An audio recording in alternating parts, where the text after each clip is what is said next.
Good, thanks. How are you? Hi, what a fielding!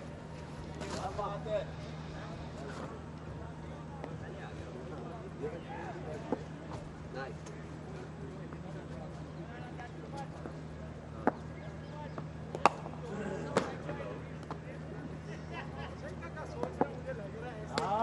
बहुत फनकार है तू, बहुत फनकार है तू। मुझे डर लग रहा है कि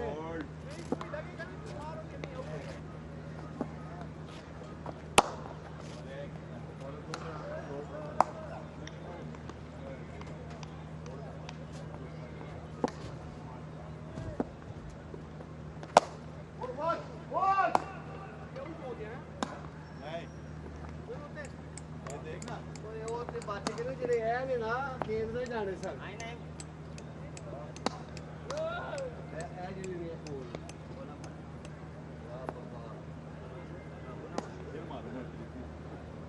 गुजर जाओ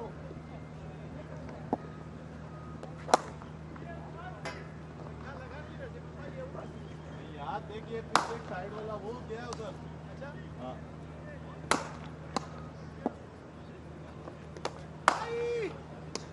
बात सीधा ही खेला हमने भी, लेकिन वेल बोल।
to Rawalpindi Cricket Stadium.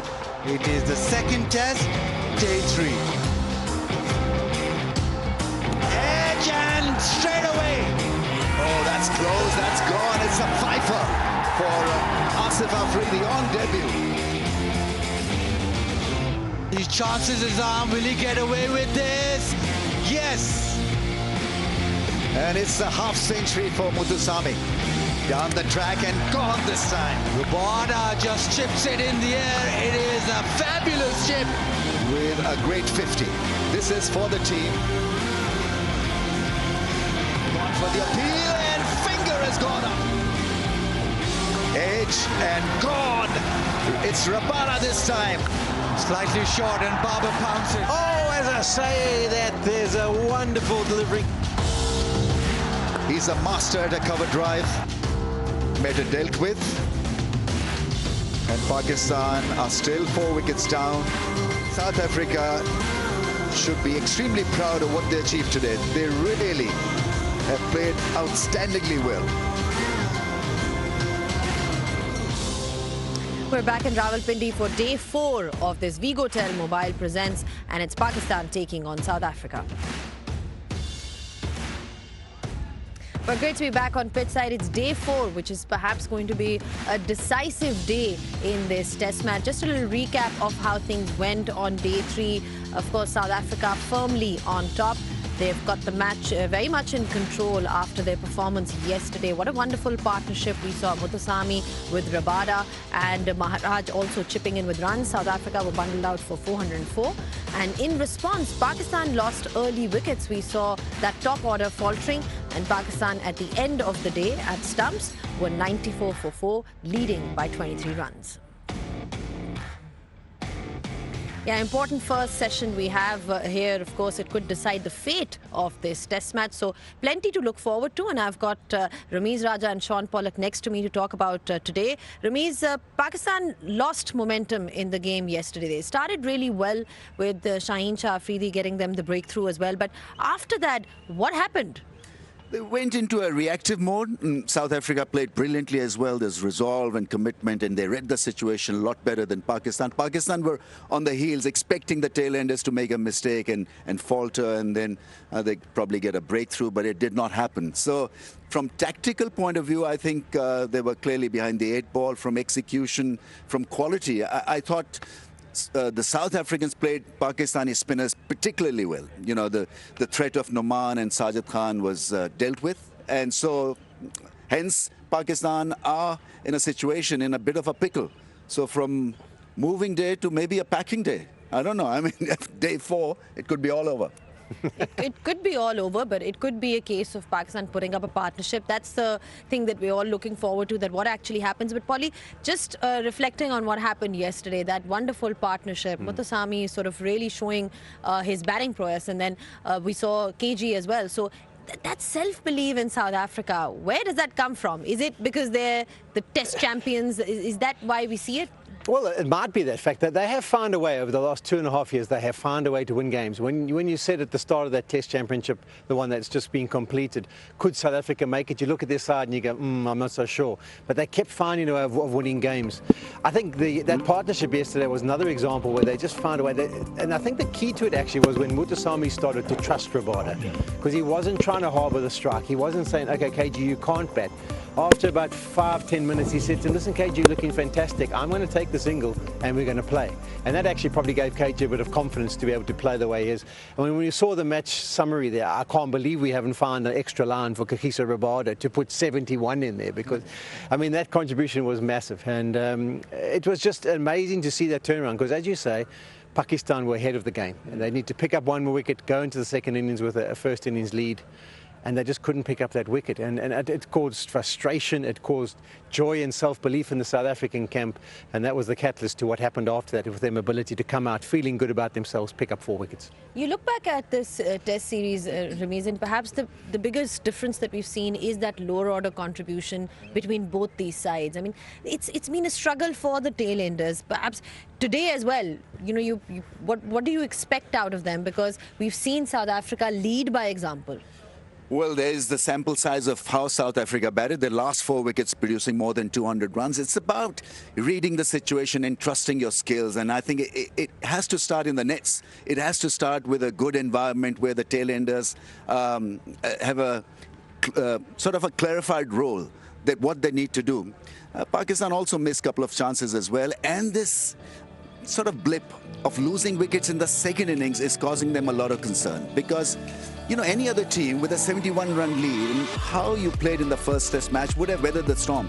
But Pakistan seemed to get this on their minds. You know, this situation is sort of expanded a lot in the mind, and so as a result they find themselves in a lot of trouble. Now it's make or break the first session. If Rizwan or Babar Azam gets out early, and we know the tailenders have not really contributed a great deal, who knows? I mean, it could be all over for Pakistan in a jiffy. We actually said off the first test, remember we said there's going to be a time where that lack of contribution down the order is going to cost them a test match. It didn't cost them that first one. We thought we don't have to worry because they won comfortably.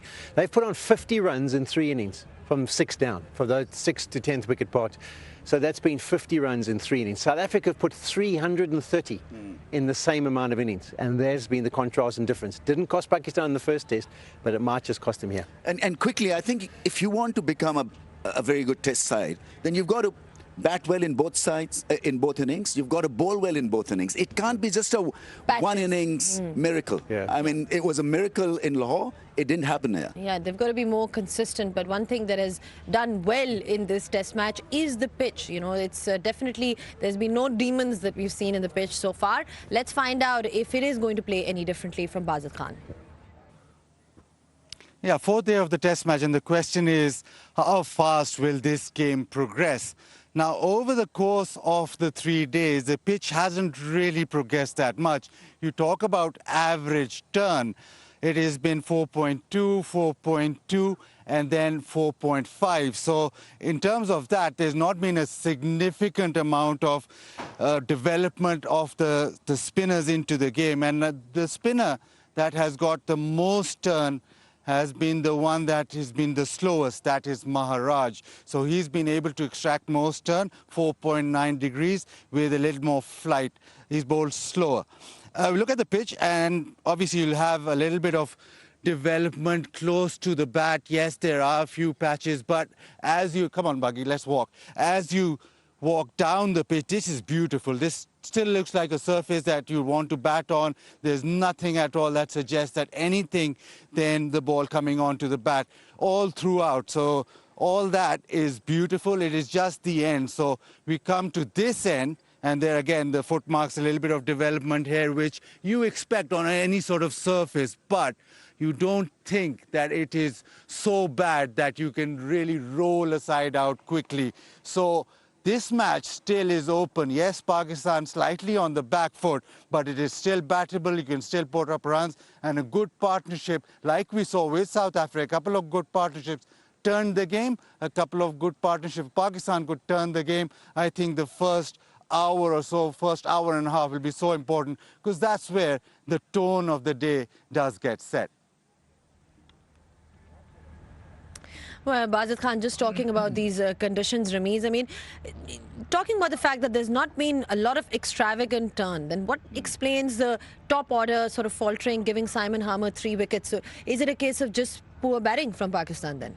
Yeah, that, not exactly poor batting, but, you know, the extraneous stuff in their mind that they need to survive now, 71-run lead, what will happen? If they get out, what will happen? So it was a mental thing, and also South Africa bowled splendidly well. I think the degree of spin will not hurt batsmen that much if you compare the variations that we saw at Lahore. The ball was jumping from that length. There was a lot more debris outside the off stump. And so it was difficult batting against the spin. Not so much here. So if you can deal with the extravagant spin, then you'll be all right. But it's the mental thing. Right now, Pakistan needs to be mentally strong. Right. Mental belief is what we're talking about. Self-belief is what we're talking about. That's what we need to see from Pakistan. South Africa, well, they're definitely in for a great chance. And I'm sure their confidence is going to be super high. We'll take a short breather. And on the other side, we'll be discussing this in more detail. So don't go anywhere.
Well, we're back for day 4's action and plenty to look forward to today. Polly, just discussing the 3 wickets that Simon Harmer got. I mean, how well did he bowl in your opinion? I thought he was very good. I was surprised. I was like toying with the fact of who they would go to as the first spinner. But I think the key to him is he's got that ability to undercut the odd delivery and make it go on straight. And we didn't see that in Lahore. Because the spin was so consistent, you didn't have to worry about it. With the new ball, it can grip off the, obviously off the seam, but the odd one that slides on, that's the one that I think Pakistan would have been wary of, and that's the one he probably bowls best. Rabada was fantastic. He created opportunities the first innings, didn't get the catches taken.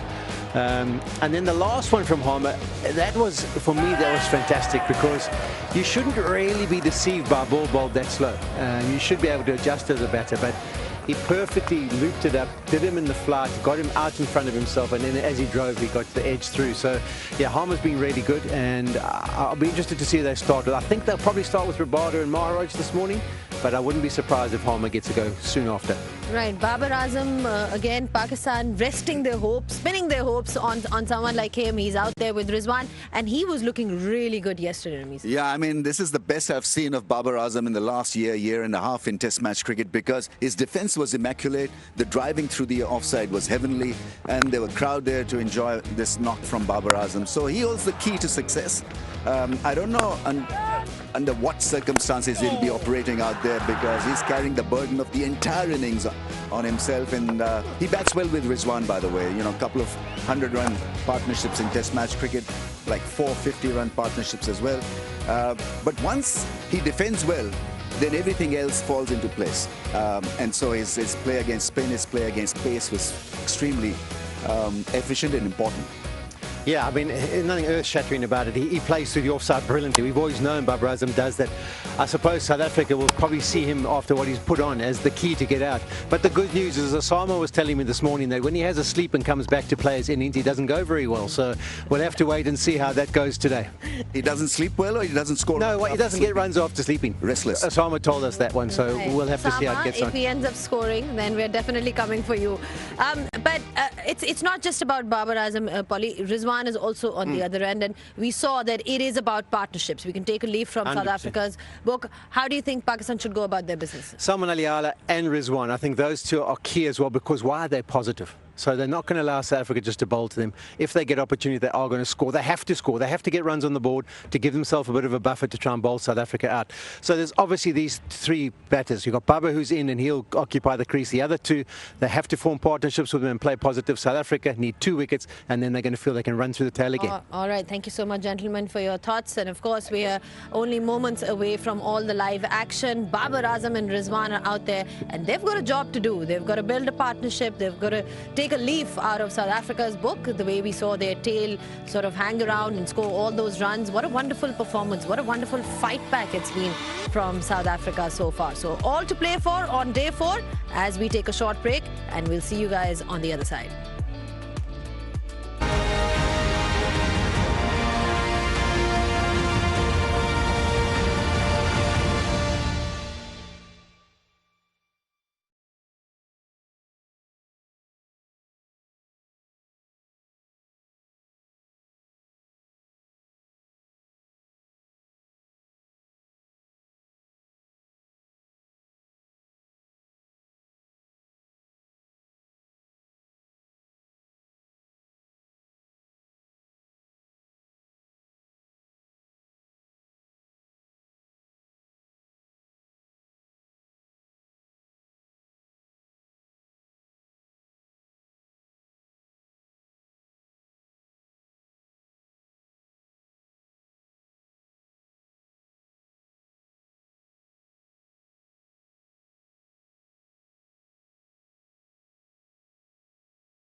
Welcome to Rawalpindi Cricket Stadium.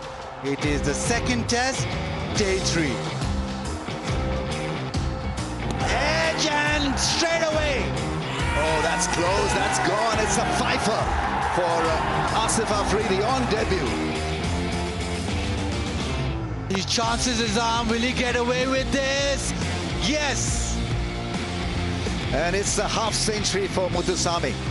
Down the track and gone this time. Rabada just chips it in the air. It is a fabulous chip. With a great 50. This is for the team. Gone for the appeal and finger has gone up. Edge and gone. It's Rabada this time. Slightly short and Barber pounces. Oh, as I say that, there's a wonderful delivery. He's a master at a cover drive. Meta dealt with.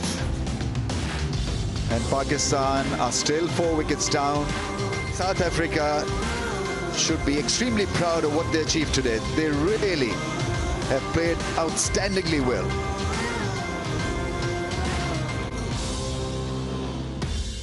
Welcome to Rawalpindi Cricket Stadium. It's the Vigo Telmobile presents Bank Alphala Test Series 2025. Second test, day 4. The Pakistan need to fight Rizwan and Babar. They need to build a partnership. South Africa yesterday really came roaring back into the test match. They are in front, but there's still a lot of cricket to be played. This man will have a big part. So will Palmer. Initial spell will probably be vital. As it stands, Pakistan 333, Shan Masood 87, South Shakil 66, South Africa 404, rallying with the last 2 wickets, 89, Muthusamy 76 stubs, and also Rabada getting a 50. Asif Afridi 6 wickets, and Pakistan lost 4 yesterday, but Babar is still out there, 49 not out. Pakistan lead by 23. Near the surface, there's not a lot of development. It's hold well, as opposed to that Lahore pitch where there was a lot of crumbling, a lot of turn as the days progress. But over here, it's held firm and it still looks the pitch you'd like to bat and bat well on. Early on, it was Zainab Abbas who caught up with Salman Ali Agha and Kagiso Rabada. Salman, कल पाकिस्तान बहुत अच्छी position में था जब सुबह हुई, but उसके बाद तकरीबन 200 रन दिए आखिरी 4 विकेट्स पे. क्या लगता है कहाँ गलतियाँ हुई, या पिच के बारे में कुछ कहेंगे कि थोड़ी इजी होगी थी बैटिंग के लिए? ये पिच में तो मुझे लगता है कि थ्रू आउट द 3 डेज़ देखेंगे तो सेम रहा है. आउट बॉल टर्न होता है और अगर आप सेट हो जाते हैं तो चीज़ें ईजी हो जाती हैं. लेकिन हमसे कल मेरे ख्याल से चांसेस क्रिएट हुए हैं, हमसे वो अवेल नहीं हुए, ये कह सकते हैं आप. और दूसरा ओबियसली आई थिंक आपको क्रेडिट उनको भी देना पड़ेगा. दे बैटर रियली वेल. उन्होंने अटैक किया हम पे आकर, और मेरे ख्याल से यही गोइंग फॉरवर्ड तरीका था उस टाइम पे, क्योंकि they were struggling and they come and they attacked, और मेरे ख्याल से दैट्स वर्कड. अच्छा, आपने कहा कि उन्होंने आके अटैक किया. अब इन कंडीशंस पे यही तरीका है बैटिंग करने का? बिकॉज ऑब्वियसली लाहौर की विकेट जो थी वो थोड़ी डिफरेंट थी यहाँ की पिच से. मुझे लगता है कि अगर आप ऑलवेज रन्स की तरफ देखते रहते हैं अच्छी टेक्निक के साथ, तो मेरे ख्याल से यहाँ पे रन्स आप बना सकते हैं. ये मुझे लगता है लाहौर से बेहतर थोड़ा पिच है, और यहाँ पर आप अगर अपनी शॉट्स को खेलते रहते हैं, जैसे आपने कल देखा होगा बाबर उसने भी अटैक किया और वो भी माशाल्लाह बैटिंग कर रहा है. रियली होप कि वो बड़े रन बनाए. तो मेरे ख्याल से यही तरीका है इस पिच पे बैटिंग करने का. ठीक है, आज की अप्रोच के बारे में क्या कहेंगे? 94 for 4 है पाकिस्तान, आपकी कोई 23 की लीड है, लेकिन इस लीड को आगे बढ़ाने के लिए क्या डिस्कशन हुई है प्लान के मुताबिक? आइडियल पोजीशन नहीं है हमारी, जैसे हम चाहते थे वैसी पोजीशन तो नहीं है, लेकिन इस पोजीशन में हम अपने आप को खुद लेकर आए हैं, और हम ही बेस्ट पीपल हैं जो इस सिचुएशन से अपने आप को निकाल सकते हैं. आई थिंक पाकिस्तान के 2 बेस्ट बैटर इस टाइम बैटिंग कर रहे हैं, एंड देन मैं रहता हूँ. उसके बाद हमारे पास वैसी टेल है, वैसे उस तरह परफॉर्मेंस हमने नहीं की as a low order batting, लेकिन मेरे ख्याल से ये बेस्ट चांस है हमारे लिए कि हम अच्छी परफॉर्मेंस करें, और हम उनसे भी इंस्पिरेशन ले सकते हैं. अगर लास्ट 2 बंदे 160 आउट कर सकते हैं तो हमारे पास तो उनसे मेरे ख्याल से ज़्यादा एबिलिटी है. We can score more runs, and I am very hopeful will do that. चले जाते रहते ये बताएं, आपकी कैचिंग बहुत अच्छी जा रही है, बड़े अच्छे अपने कैचेस लिए हैं स्लिप में. क्या प्रैक्टिस बहुत ज़्यादा करते हैं, या क्या कहेंगे उस लिहाज से कि आपकी इतनी अच्छी नीट कैचिंग नजर आई है? प्रैक्टिस है, हम काफ़ी कोशिश करते रहते हैं, मतलब एज अ टीम और एज अ स्लिप कॉर्डन जो है वो हम कोशिश करते रहते हैं कि इसमें ज़्यादा टाइम दें, क्योंकि मुझे लगता है टेस्ट क्रिकेट में आप स्लिप कैचिंग ऐसी इंपॉर्टेंट होती है कि उससे मैच गेम्स चेंज होती हैं और आप बॉलर्स को भी हेल्प करते हैं। तो हम कोशिश करते हैं कि उस पर ज़्यादा से ज़्यादा प्रैक्टिस करते रहें और एक्स्ट्रा टाइम भी उस पर देते हैं। तो मेरे ख्याल से वही रीज़न है जिसकी वजह से चीज़ें पेड ऑफ हो रही हैं। KG, you batted superbly yesterday. Can we call you an all-rounder now? I'm not sure about that. I think you have to do a bit more, but I'm happy that I chipped in for the team. So when you came out to bat, I mean, what were you thinking? What was the thought process? Were you looking to score big, sort of take time out there? What was the plan?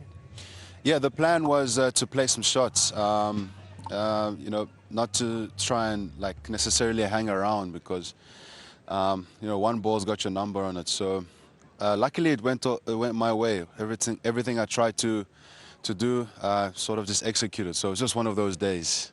Talk us through your partnership with Muthusamy. I mean, what was the conversation with him? Because he was doing really well. I mean, what was the conversation in the middle? Yes, I mean, Sen didn't really bowl much in the first innings. He bowled about 2 overs. So he's been having a magnificent tour, and he carried that on with the bat. So that was his way of putting his hand up for the team, and he did it superbly. He held that innings together, him and Stubbo, and then Sen just carried that on. So that was fantastic to see. Any specific plans that you had against the spinners? Because that's been the challenge in Pakistan. Yeah, just for me, it was to back my attacking options and to be really strong in my defense, and that's what I tried to do. Sniffing a win today, how are you going to go about your business today? Yeah, I think not too much different to how we've been going about it. Trying to stay disciplined, hitting our areas, and having our plans for each batter. We've had those plans, you know, since we've come to Pakistan. They've got some good players, so we've got our plans. We just need to execute it to the best of our ability. All right, thank you so much for your time, KG, and all the best for today. Thank you. Yeah, Rabar, important. The start of the day's play is always just set the tone.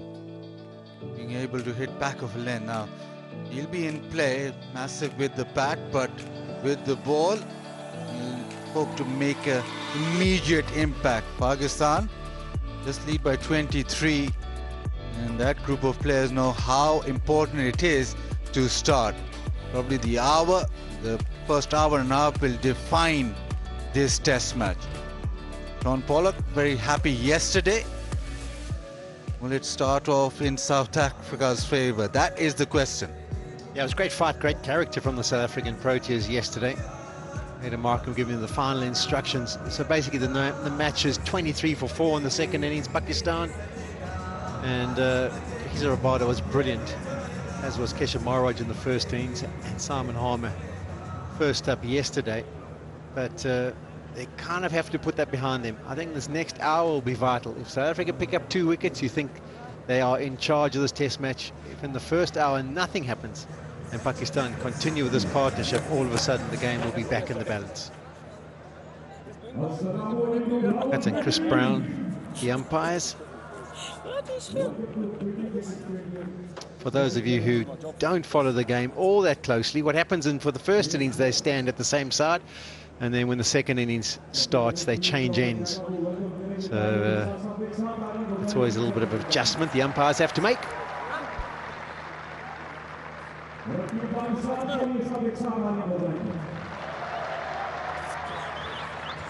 Babar Azam, 49 not out, batted beautifully. Yesterday he was back to his cover driving best, and with him Mohammad Rizwan. Rizwan has been Pakistan's best batter last couple of years in test match cricket, so you've got two very capable players in the second innings, and importantly Babar's got a good start. Simon Harmer 3 for 26, but that ball to jag back into the left-handers. He was dangerous. He's going to start off round the wicket. Now the good thing is that both mid-off, mid-on are up. They know that Babar wants that single to get to 50. Everybody close on the leg side. There's just one man which is now being called up. It was deep point, but he's also coming up. Babar's not a reverse sweeper, is he? No. So that's why I don't understand why they would want that man back. So this makes better sense. Don't give him any singles.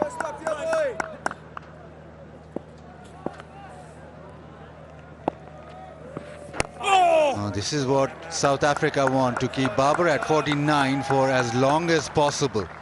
Good start from Harmer. Now the opportunity for Barber is to go over the top as everybody's in. That's what South Africa want. Straight away try and get Barber out of his comfort zone. Goes back and hustles. That's 50 for Barber. 50 after 7 innings. He's a welcome back to form. And he is the class player and the fan favorite. So Babar Azam, he gets to 50. Now he takes all the applause, and so he should. It wasn't really that single. It's only 1 run today, but it was his effort yesterday that got his team back into the game. And the absorbing of pressure and then the applying of it onto the South African bowlers. Played nicely, 7 fours in that 50. But he'll know better than anyone that his job's half done. He needs to go on from a Pakistan perspective. And straight away, milestone out of the way. 30 test match 50s. A slip and a leg slip for Rizwan. Rizwan straight away, he hustles. This is good. Need to be positive. They need to be looking for scoring opportunities, but this is a big moment. Babar back in form. 30th test match 50. The roar from the crowd. Dressing room stands up.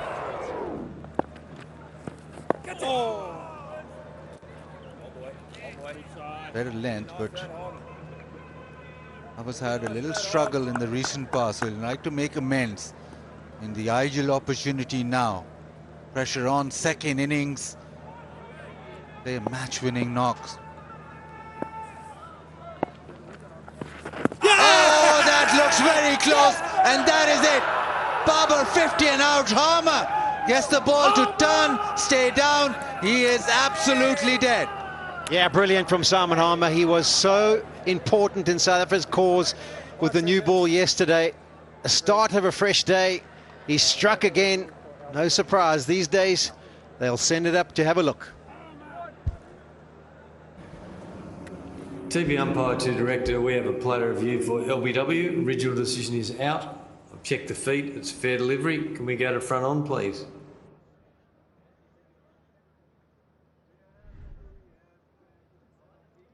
Front on coming up.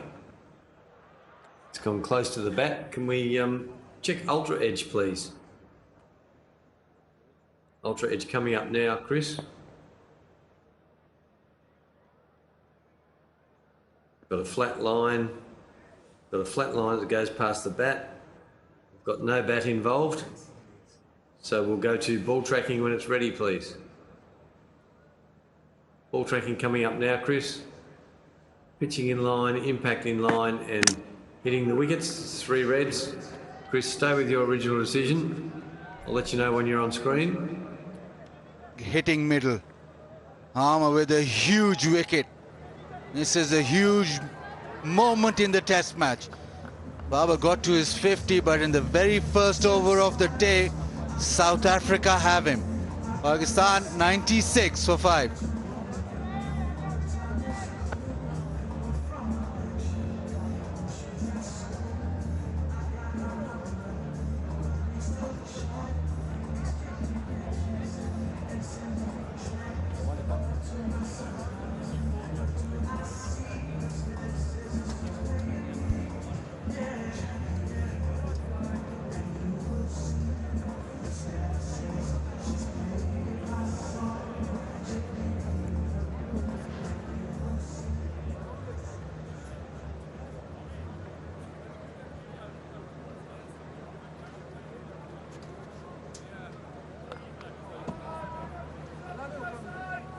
Yeah, just the start South Africa were after.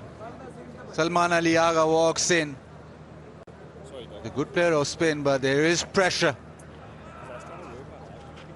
The fabulous batter lower order. He's made that number 7 his own.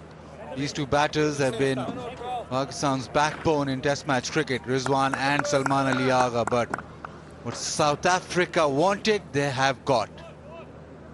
Babar in the very first over of the day.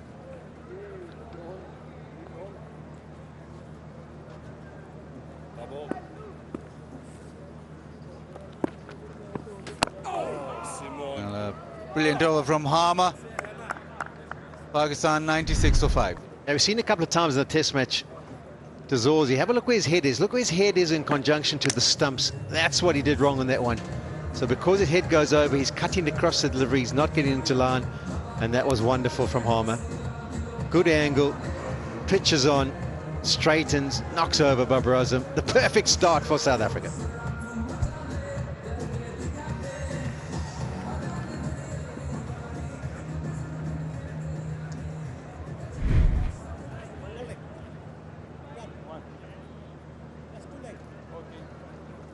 And as expected, Kagiso Rabada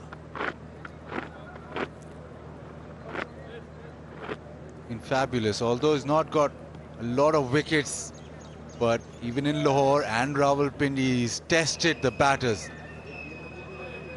His length has been spot on unresponsive surfaces. Now, what South Africa will want is a wicket from him too. Rizwan strikes. Yeah, people would have been wondering, why did you go Simon Harmer? Why did you go Simon Harmer, Aidan Markham? And I can maybe shed some light on that for you.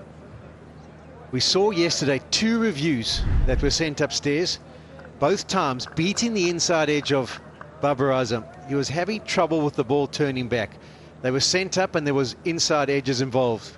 But they felt that the spinner that was creating the most problems for Babar Azam was the off spinner.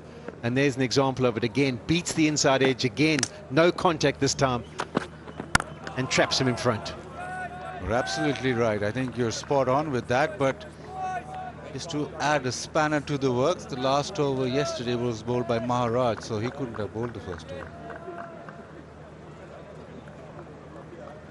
True story. But yeah, you're spot on there. Because Babar has had his problems with, especially from round the wicket. The off spinner becomes more potent with the LBW.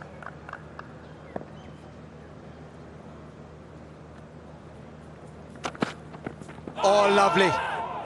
And Rabada just getting the ball to straighten. Need a big performance here from Kagiso Rabada. They've got their first wicket. They do believe that what they've seen in the series is that once Pakistan have been 6 down, they've basically only added 17 runs each time. So they know if they can break this partnership, they'll believe that they can run through the Pakistan lower order. He batted brilliantly, but they need 3 or 4 good overs here from Rabada. Really create a presence and hopefully pick up another wicket for South Africa. Oh, another one. Beats the outside edge. It's just the length that troubles Rizwan. I think he's also got it reversing, Bass. I think he's definitely got it reversing. That ball is perfectly prepped after 30-odd overs. Yeah, we can see there's the shine is on the outside and it's going towards the shine. That doesn't happen with a new ball. So he's got movement through the air to work with, and that makes him dangerous. And just that in-between length, Rizwan is just standing on his crease. Doesn't lunge forward, doesn't go back. So there is a problem with Rabada. Just there. Any sort of seam movement and he's in. First innings, he got the ball to seam back in. He was trapped in front. But again, on the crease, the length is that which Rabada persists with. Troubles Rizwan. Seen a couple go past the outside edge. Will this one just nip back?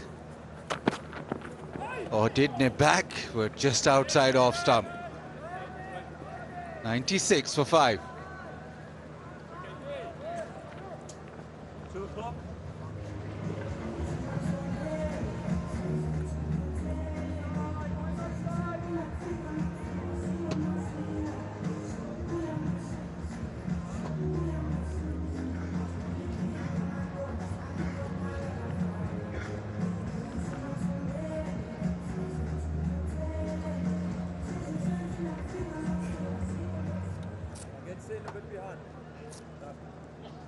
Wicket in the very first over of the day. Barber got 50 and he's walked away.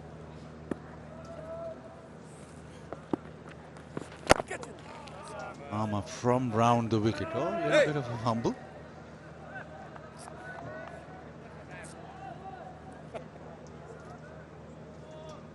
Short leg and a slip.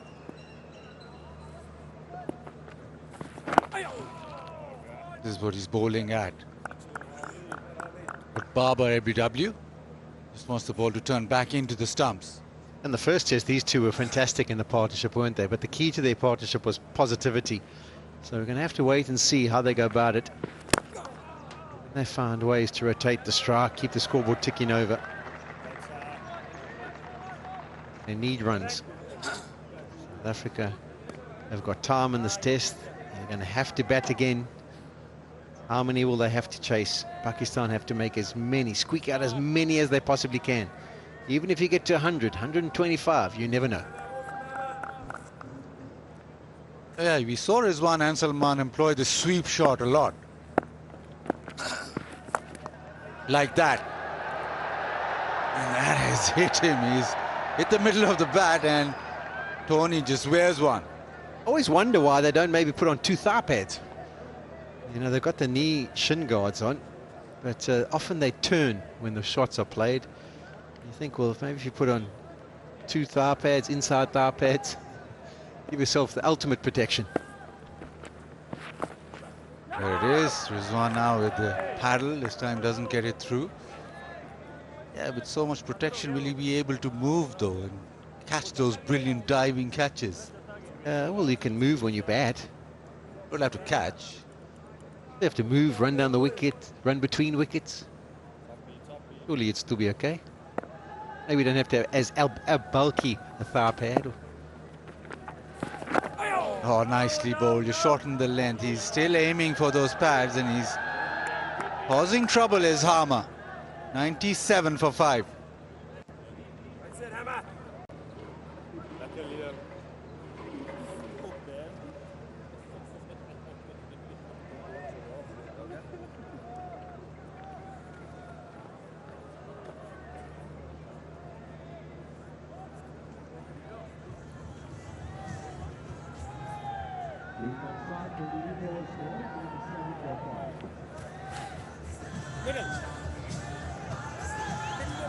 Four for 29.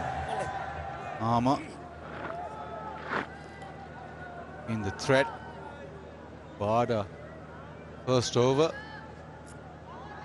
Started off with a maiden, testing that off-stump line, getting the ball to just seam slightly.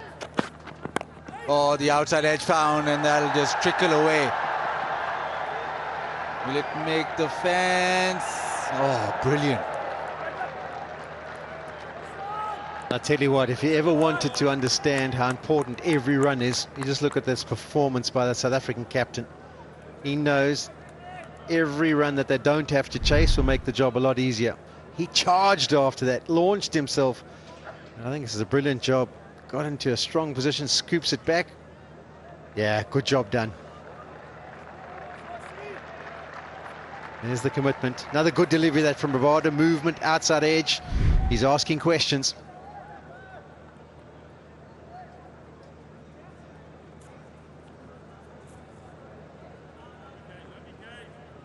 Couple of slips and a gully. Anson now moves closer. Nicely played through the offside. 100 raised.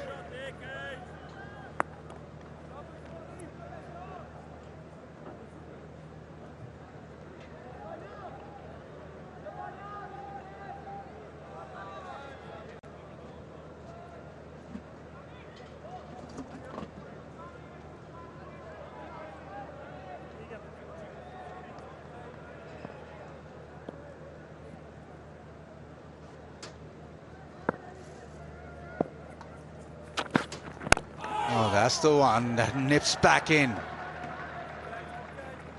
Working on that, especially to Rizwan.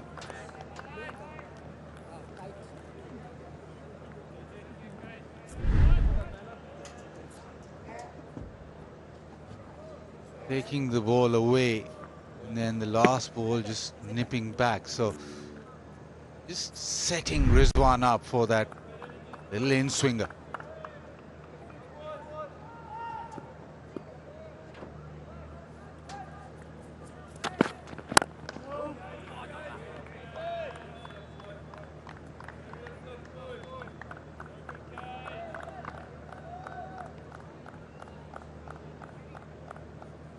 Well, you mentioned a lead of 120. What about a lead of 146? That works in Fazalabad. Not Pindi.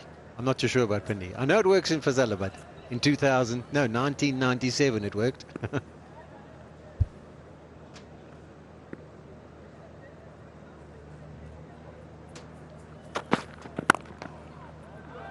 Angles it away. There'll be a couple of runs at least. This is what Pakistan wants. Salman Ali Agha will keep on doing this. Just find ways of scoring. So South Africa did yesterday. They found ways of attacking, and they were proactive in the way that they batted. And then Rabada played the innings of his life, but was at a quickish rate. Key to it is that you get the feeling that the intensity is there for South Africa. The areas that Rabada is hitting are asking questions. A tinker with the field, trying to prevent that. He's scoring freely square of the wicket. This with the open bat face. 39 overs finished. 105 for 5.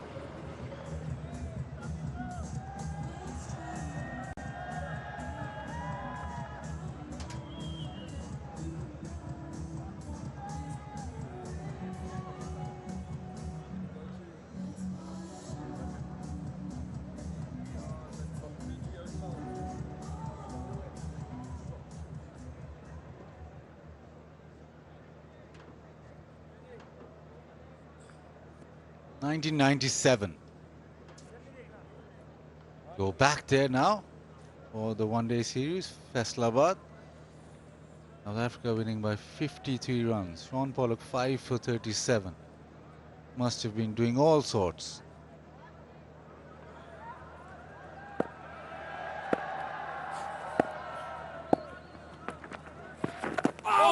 Inside edge.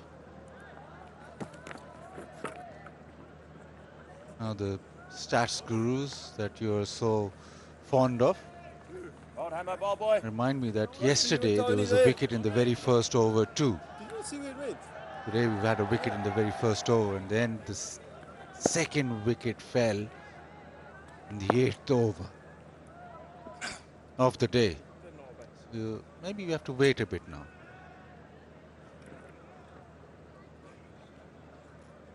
This is just the 5th over. So 3 more overs.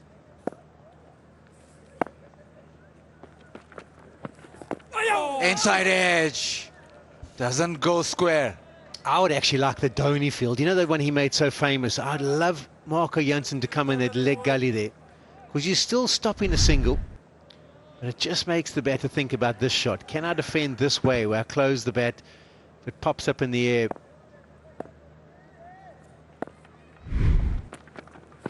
Oh, lovely. But Rizwan keeping with it. He is bowling well. He's just mixing up his speeds. He's getting the ball to turn. Also, faster ones in between. Oh, chance taken. Inside edge given, yes. Harmer strikes again. He's got 5. He's causing so many problems in a brilliant performance by Simon Harmer. 5 for 29 in his 13 overs, or 15 overs should I say. He got the bus started yesterday with those quick wickets early on. And South Africa would have been looking for a job this morning. He's delivered again. 2 wickets in a short space of time. Wonderful flight. Plants the foot inside edge. Easy catch for Tony de Zorzi. The finger goes up. South Africa now have 6. Harmer's got 5. South Africa in an unbelievably strong position now. Rizwan goes for 18, 105 for 6.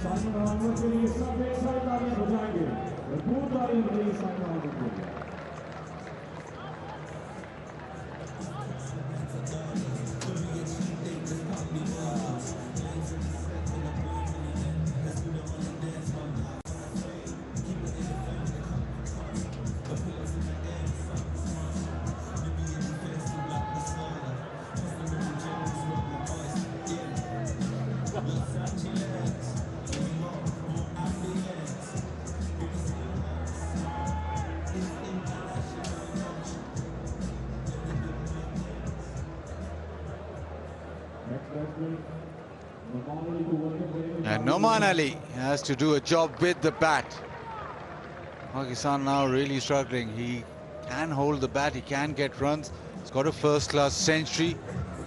Hasn't really done anything in this series with the bat. At the moment, it's all about Simon Harmer.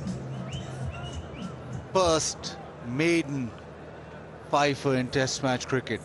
He's got 999 first-class wickets. So before this Test match fifer, he's got 57 fifers in first-class cricket. So talk about waiting for your first fifer in Test match cricket. It's been brilliant. And before this tour, it was kind of felt like his international career was over. It wasn't really being considered. And then I don't know if it was a regroup or rethink or conversation, but South Africa realized 2 tests in Pakistan, 2 in India and 2 in Sri Lanka in the next World Test Championship cycle. We might need to have all our spinning reserves available. Communication went between the two. He's back in the mix and he's having an impact. Not too many people who've got 1,000 first-class wickets in their time, and he will have nothing more than to pick it up here today.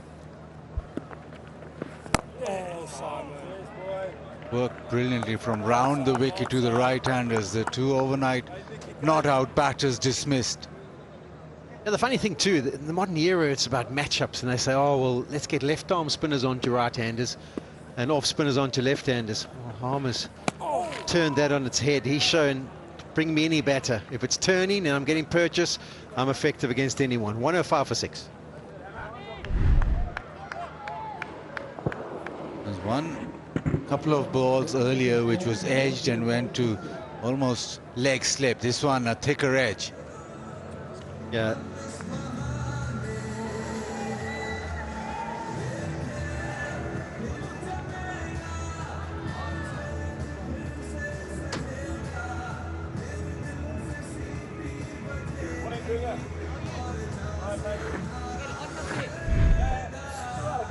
Yeah, huge for South Africa.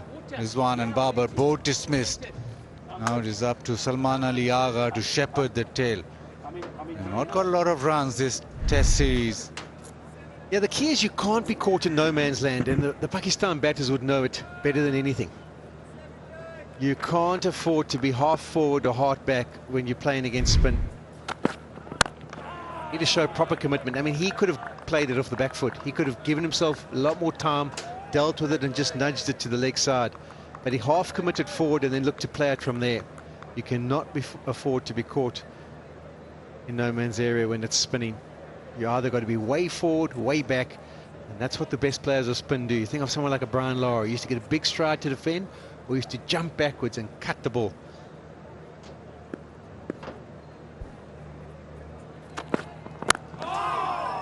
Lovely from Rabada. Just getting the ball to reverse.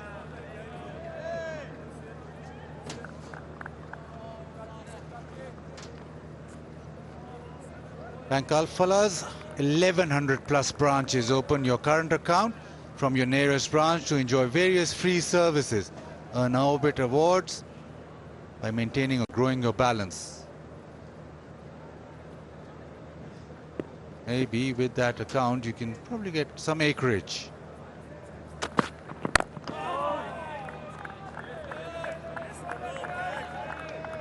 Rabada now probing, just the ball to just reverse, but Simon Harmer first over. Baba went back, went too far across, and with round the wicket the LBW was always in play, falling over. And then that inside edge, perfect length to Rizwan, lunges forward. Inside edge, easy catch. And it is perfect start for South Africa. What Harmer's picked up the wickets, but I wouldn't be surprised if Rabada gets one. He's asking lots of good questions here. Every single delivery is a ooh and a ah from the slip cordon because the length is good, there's movement. Speeds are good. Look at that intensity. 143. He'd been a little bit stiff after his batting exploits yesterday. He used muscles that he hasn't used for a while. He's warmed himself up and he's doing great. Oh, lovely again. But his greatest asset, Robardo's, is that every morning, well, you walk down and you have a word with him, and he sort of laughs and doesn't really take it too seriously. Yeah, why would you take me too seriously? Yeah, Let's be so honest. that's why he's doing well, even with the bat and also with the ball. Actually had a chat with him this morning, just saying, come on, 4 or 5 big overs for you here. You have an impact. Charge in, see what you can do. He said, no, I'm up for it. Oh, nicely played. There's plenty of reverse. Salman Aliaga just keeping his shape. 105 for 6.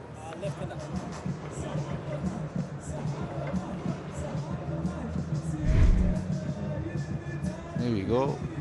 Look, the intensity from Sean Pollock, but Robardo is just looking into the distance.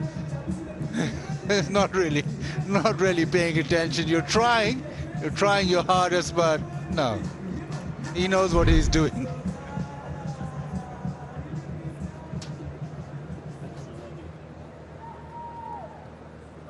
Yeah, Foley. Okay, I'll tell you what. You tell you what I said. You to him. tried your best, but he sort of. Because I went to him, I said, KG, how many runs did you get yesterday? First of all, he didn't back himself yesterday with the batting. He said his batting's in a bad space. I said, you can't be negative like that. You have to be positive. And he came out and got 71. But anyway, so he got 71. I said, you know what the lead was in the first innings? He said, no, I'm not too sure. I said, it was 71. So I said, your innings is the lead for South Africa. I said, but if you want to write stories about this game, you have to make sure that you win the game. So there's still wickets for you to get. And he said, yeah, I'm up for it. I'm going to go get them. But he's still looking in the distance. He's not even... Oh, another one! That is 1,000 first-class wickets for Harmer. And that is a beautiful delivery to do it with. Take a bow, Salman Harmer. You have been superb in this innings in particular, but you've been superb throughout your career. 1,000 wickets at 26 and a bit, 58 5-wicket hauls. He has his 6th in the game, and he is working the oracle here for South Africa. Needed someone to step up. They had a good first innings lead, and he has landed it brilliantly. Just a feather of an edge through. Verena takes a nice catch. You can see they're all waiting. They had belief. Nominally goes without scoring, 105 for 7. Harmer has 1,000.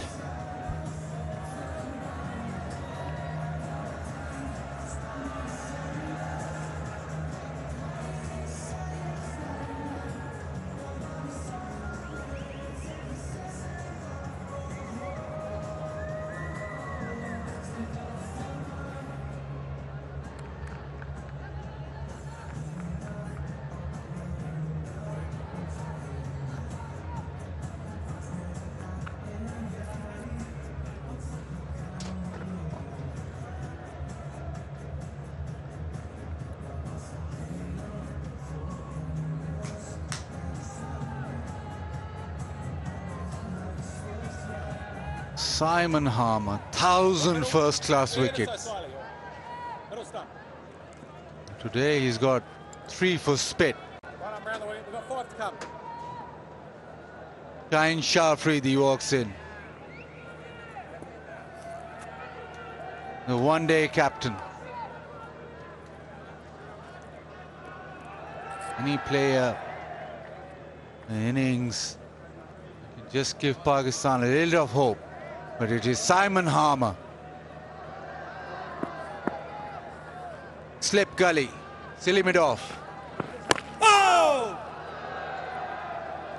6 for 29. Fabulous from the off spinner. It's been the control. It's been the control. He's had not a massive amount of variation to his game.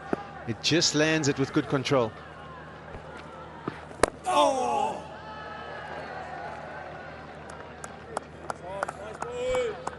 Fabulous. First innings was Maharaj, who bowled beautifully. Second innings has been Harmer. Experienced spinners, plenty of first-class experience. Floats that one up. Even in the first test match, he had excellent control, bowled beautifully. He's reaped the rewards in the second innings of the second test match. All the spinners who've bowled for South Africa have got a sixer in the series. First match was Mutasamy. He got 11 in the match, got 6 in one innings. And 7 wickets in the first innings for Keshav Maharaj, and now 6 for Simon Harmer. So who's ever needed to stand up has done so. They found a way, and they're in a good position. Oh, playing a miss. First half hour done. It has yielded 11 runs and 3 wickets. Pakistan 105 for 7.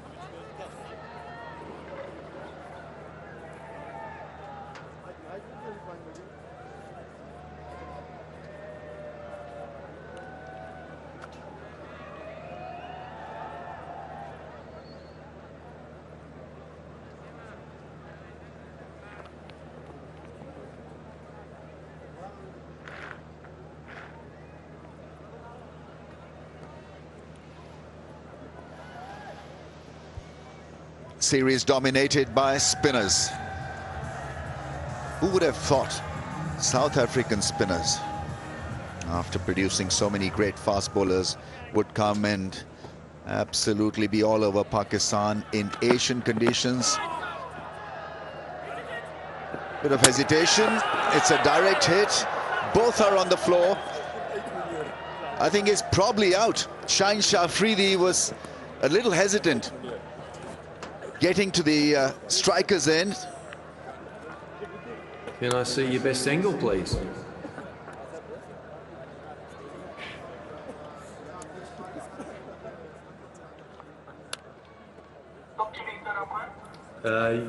Yeah, TV umpire to the director, we have an umpire review for a run out. Can I see your best angle, please?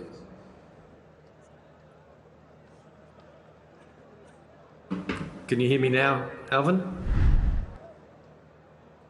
You hear me now, Alvin? Coming up now.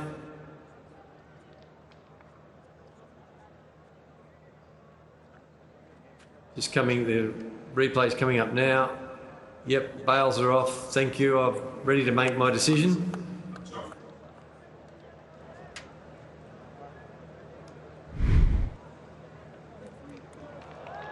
Going pear-shaped is a kind word, I guess. For Pakistan, things have not really taken off at all. So he's been run out, Shaheen Shah Afridi, for not. And Pakistan slumped further, 8 down now for 105.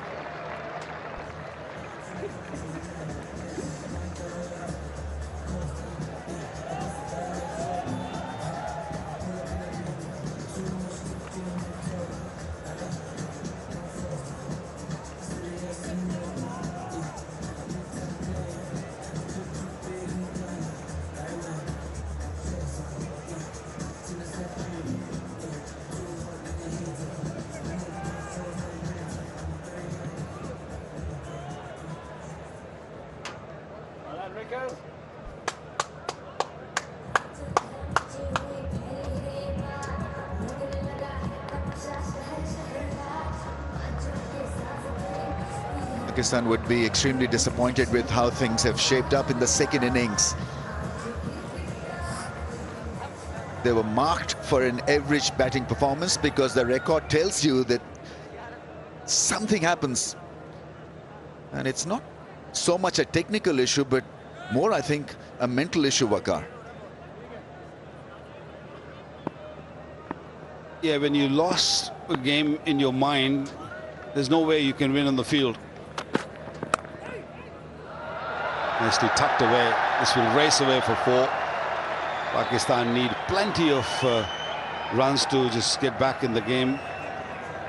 Excellent discipline shown by South Africa. They came with good plan and they executed it beautifully. Pressure put by Rabada from one end and Harmer doing the job from the other end. Magnificent cricket played by South Africa. I've got to say they did more with the ball as well. These are similar conditions to when Pakistani bowlers were bowling, but they've gotten more out of this pitch. Edge and dropped. Ganson there, he's taken a catch, but this time he's grasped one.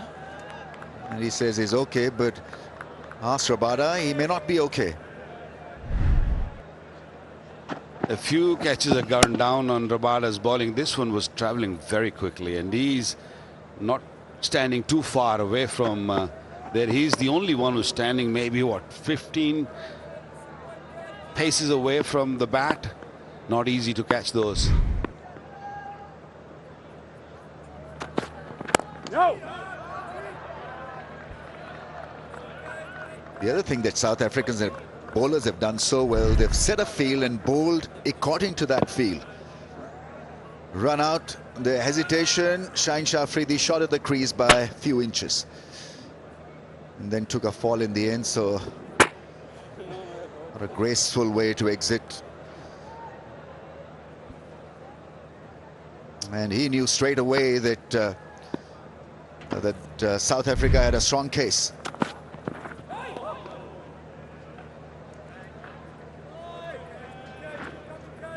Good pace from Rabada, and using that reverse swing beautifully. It's not only bringing the ball into the right-hander, but it's also making the ball move away, which is creating doubt in batter's mind. Started off bowling to Rizwan, and he bowled beautifully to him, and then he just generating good pace. He can sense a wicket here. It's a beauty, keeping it on that business line. 109 for 8.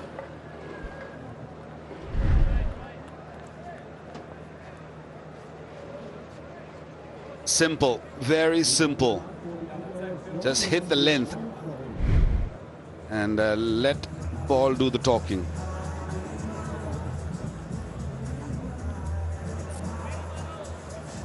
Rabada has only picked up one wicket, but he's been very threatening. This is what they're playing for.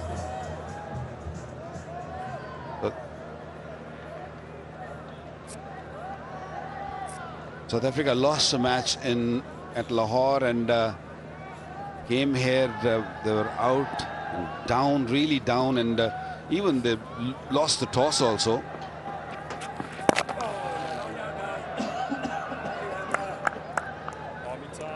And for a moment, the heads went down for South Africa on the first day, but they picked themselves up, backed their abilities.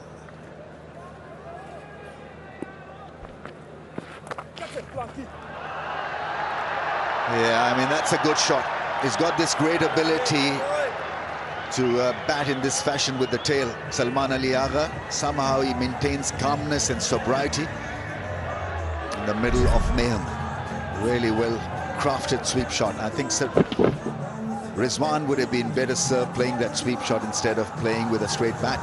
More in control, Rizwan, when he's playing sweep than defending.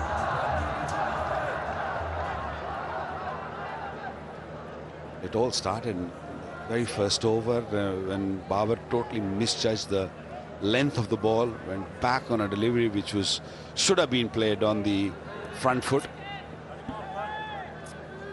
Got his 50 this morning, but didn't last too long after that.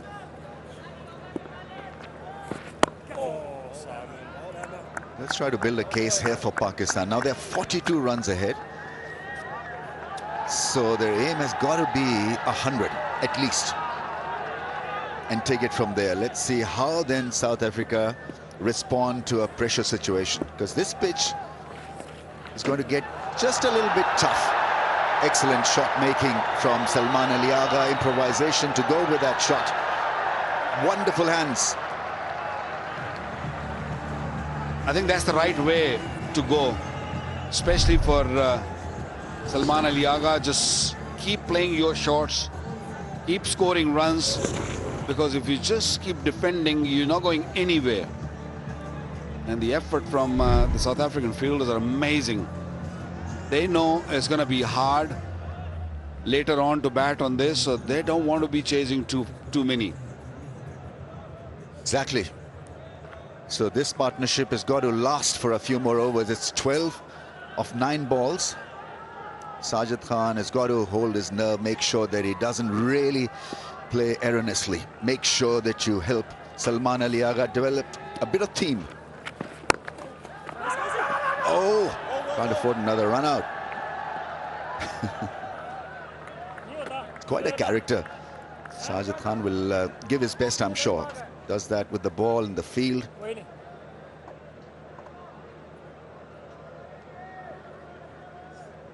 No real contribution from the late order batter for Pakistan. They have to really kick on. Big inside edge, the ball ballooning up in the air away from the short leg fielder. 118 for 8.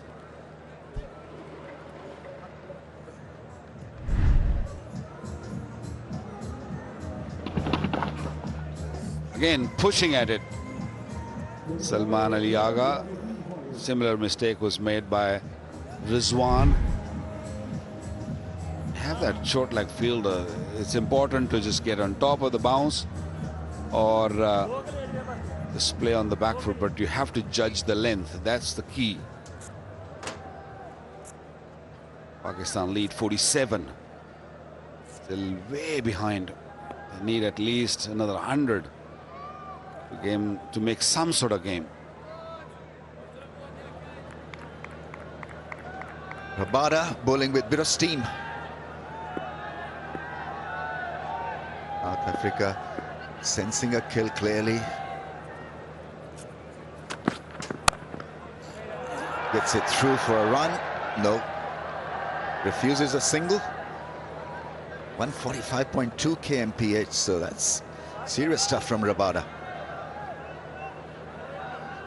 Well, he's not only attacking Sajid, he feels that he can get Salman Ali Agha out.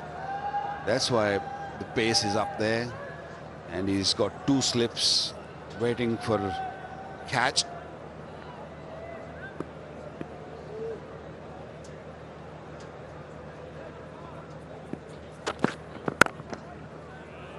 Sajid Khan's little stint against Rabada may have prompted Salman Ali Agha to hold fort against the fast bowler.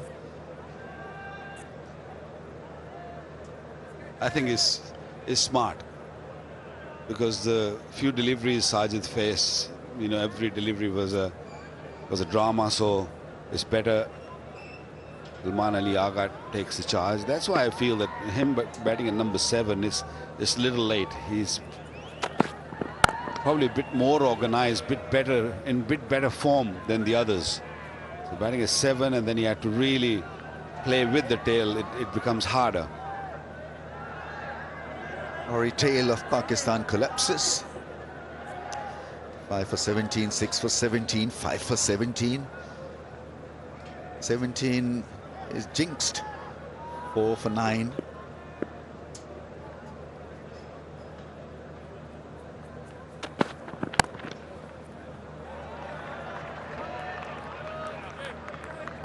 Somehow he has a plan, Salman Ali Agha. Super Asia, Pakistan's leading home appliances brand.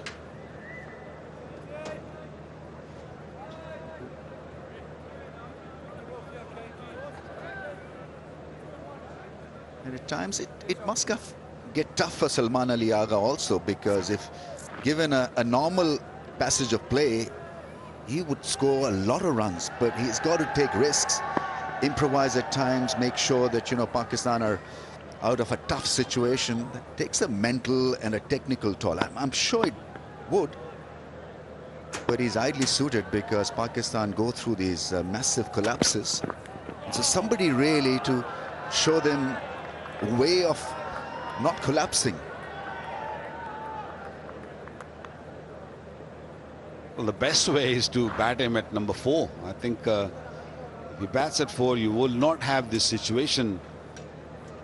But top order batters, they struggle in the second inning, and then he had to come and rescue and bat with the tail. So his natural game sort of affects sometime.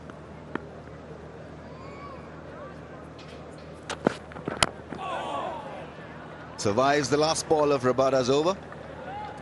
119 for 8.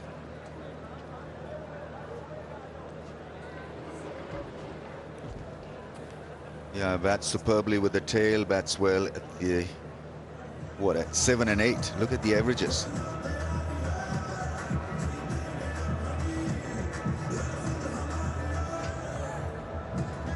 Pakistan must look at his batting position.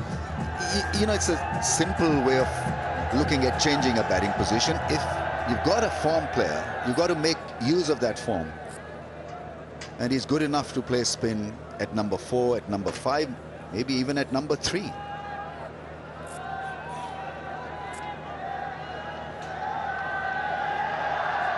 He's got good technique, and he's also looked to score runs. Positive most of the time. See that?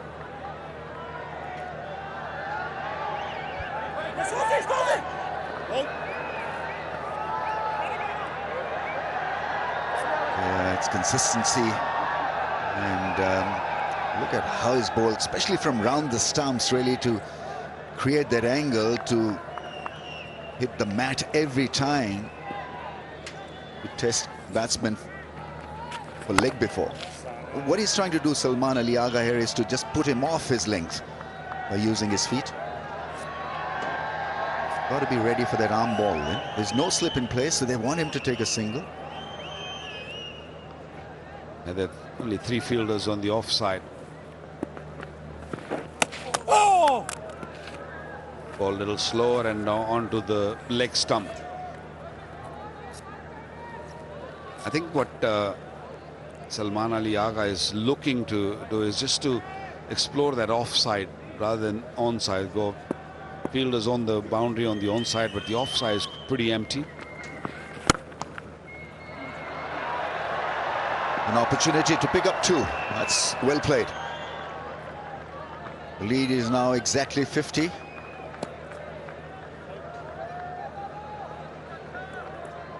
Start was crucial this morning. Once you lose 2 early wickets, you know, always way behind the opposition. And then, of course, that run out didn't help.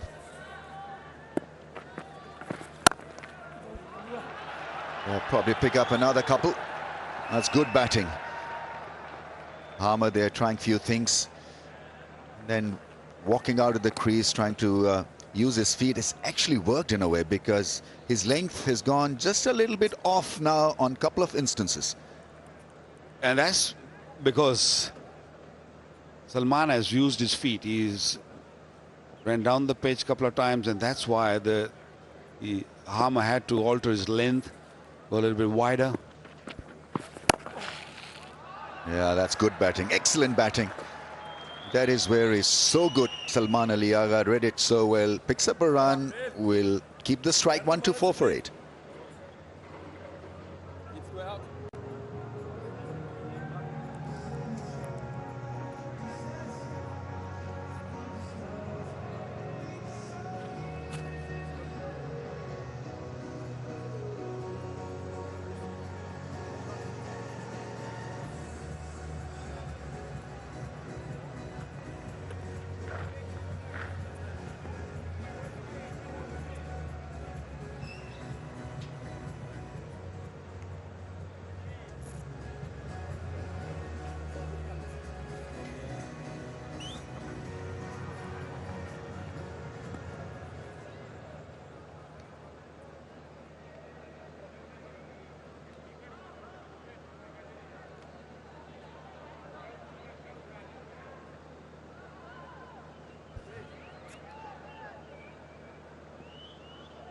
Well, as far as Pakistan are concerned, the fight is on.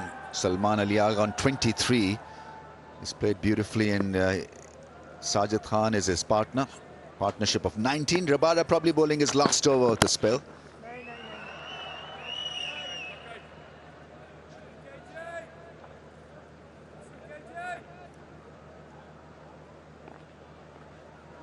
AFC official food partner.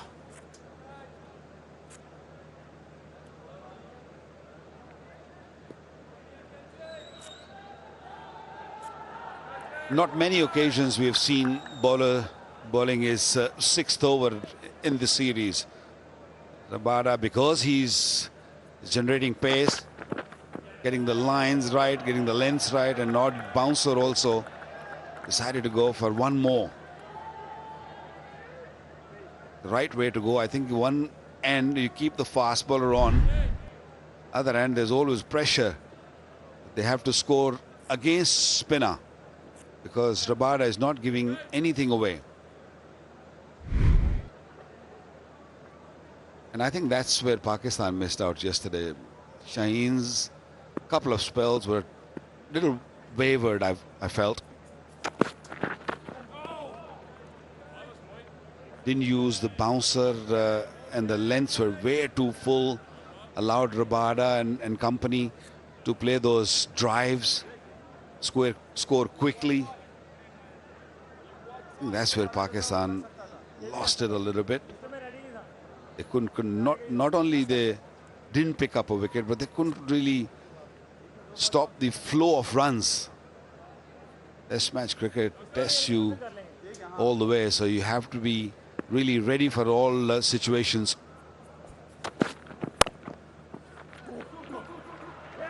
His call for two is going to be two. Gets in there with time to spare. Excellent piece of running. Two more balls left in the over, so not happy or willing to expose Sajid Khan even for one delivery.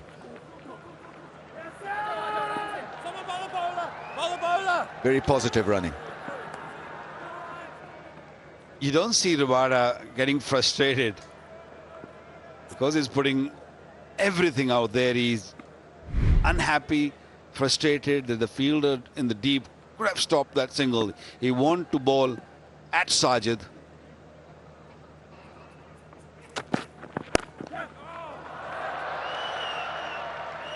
Leaves just one ball for Sajid Khan again, Salman Ali Agha.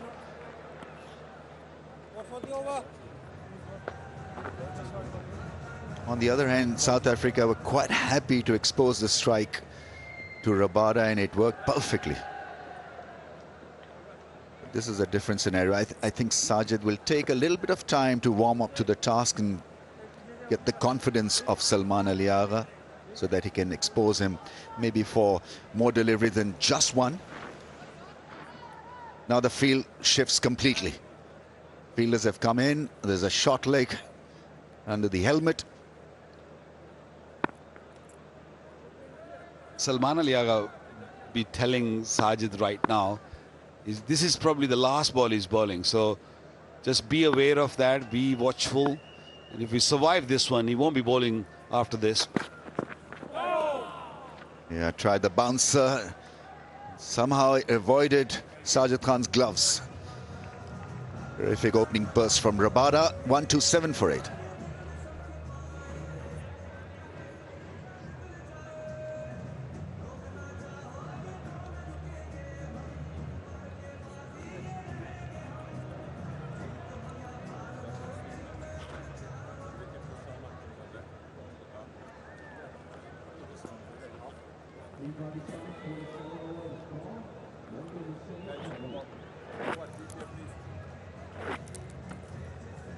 Simon Harmer, hero for South Africa in the second innings, 6 for 43. Had a plan and everything worked according to that plan. Mostly bowl around the stumps to the right-handers. Got rid of two of Pakistan's premier batsmen, Babar and Rizwan. Maharaj coming on for a little spell here. 7 in the first.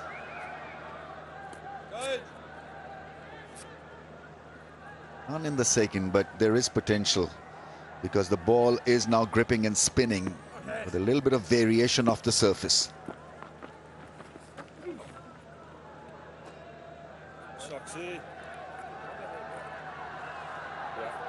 Maharaj coming in the team made a massive difference.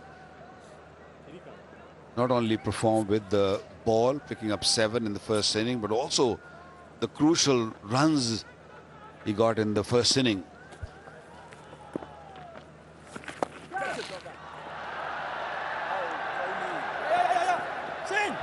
he picks up 2. Partly stopped by Zosin. Maharaj obviously didn't like that very much. I think those bandages are his good luck charm. Seem to be hurt that much here. I mean, he's been fantastic at short leg, toppling over the ball and allowing Salman Ali Agha the strike back.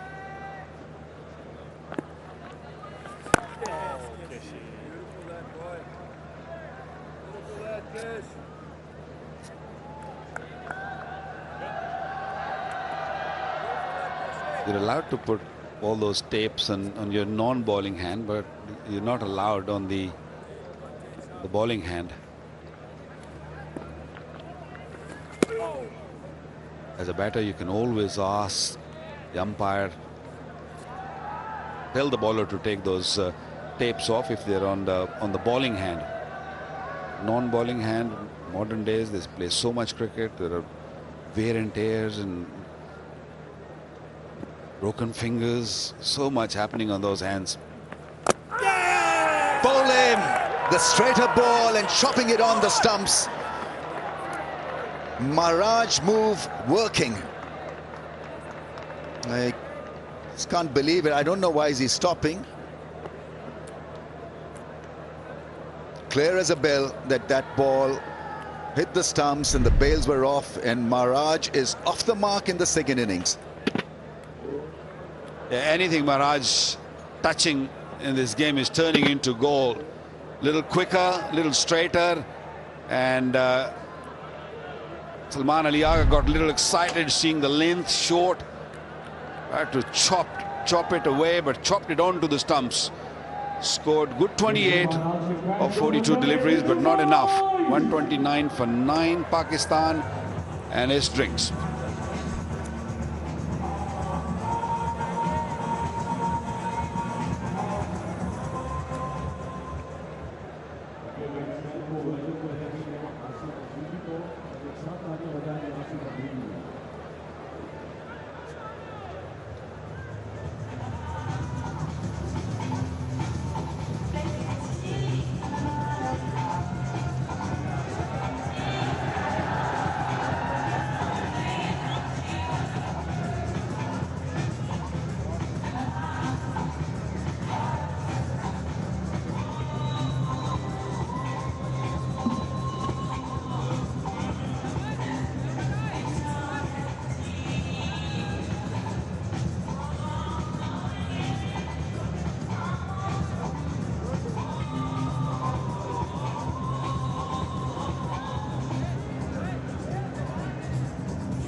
Well, it's been the perfect session for South Africa. 5 wickets have fallen, just 35 runs have been added.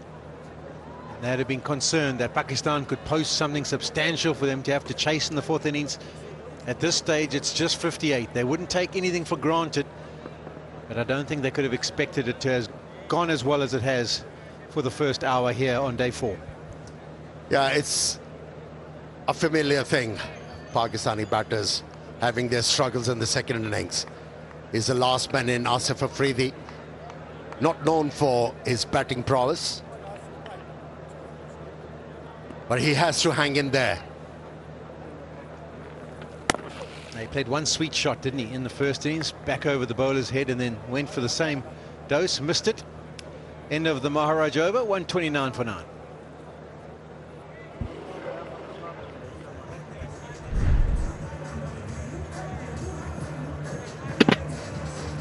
Yeah, that's where the Pakistani batters got deceived with the trajectory. Instead of playing those deliveries of the front foot, committed themselves on the back foot, and they were picked up easily by the South African spinners. A big innings, a big effort was expected of Salman Ali Agha, but he faltered. Yeah, I think that was the last bit of resistance, wasn't it? I mean, Salman Ali Agha, he could have batted and harboured the strike with the other tail enders, maybe got Pakistan over the three-figure lead score.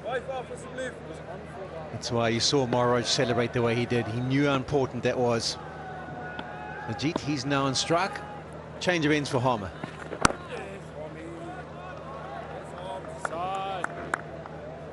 Yeah, he plays with an intent, Sajid Khan, and the South African captain is aware of that. He's given Harmer deep square leg, deep mid-wicket and long on. With a couple of catches, here you go.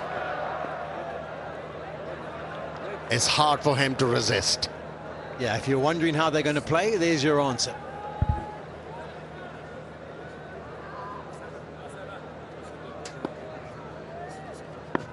Harmer will be thinking, come on, this could be 7 in an innings for me in a test match. Here again, goes at it, but he does middle it. The tallest man in the field for South Africa is stationed back there, Waka Jansen. He had no chance. One of this won't do for Pakistan. Need plenty of those. Making his intentions clear. He's not going to die wondering. He's going to look for big shots. And here was one from the middle of the bat. Yeah, maybe taking a leaf out of what they saw from Kagiso Rabada. He backed himself and it paid off.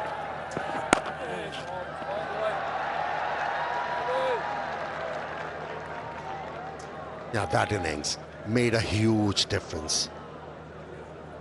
It changed the mood, it changed the attitude, brought a lot of confidence in that group. And how well the ball in the second innings was a strife for Pakistani batters. And on a cusp of winning this test match, South Africa, and his man of the hour, Harmer. How well he has bowled. He has dismissed almost all the left-handers available in the Pakistani side. And that's what you expect from your off-spinner. I think his two biggest wickets would probably be this morning, wouldn't they? I mean, having to get out Barber and Rizwan when match was kind of a little bit in the balance. Partnership had formed. He'd like this opportunity. Oh, and that's the reason why Raina thinks he might have a half a chance of a stumping. I don't know if Afridi lifted his feet or not. We may be sending this upstairs to have a look. Yep, they are.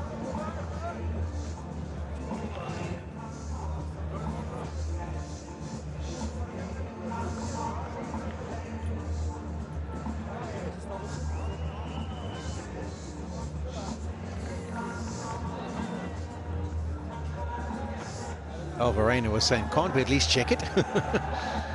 Which kind of makes sense. It's between overs and wouldn't really have stopped the play.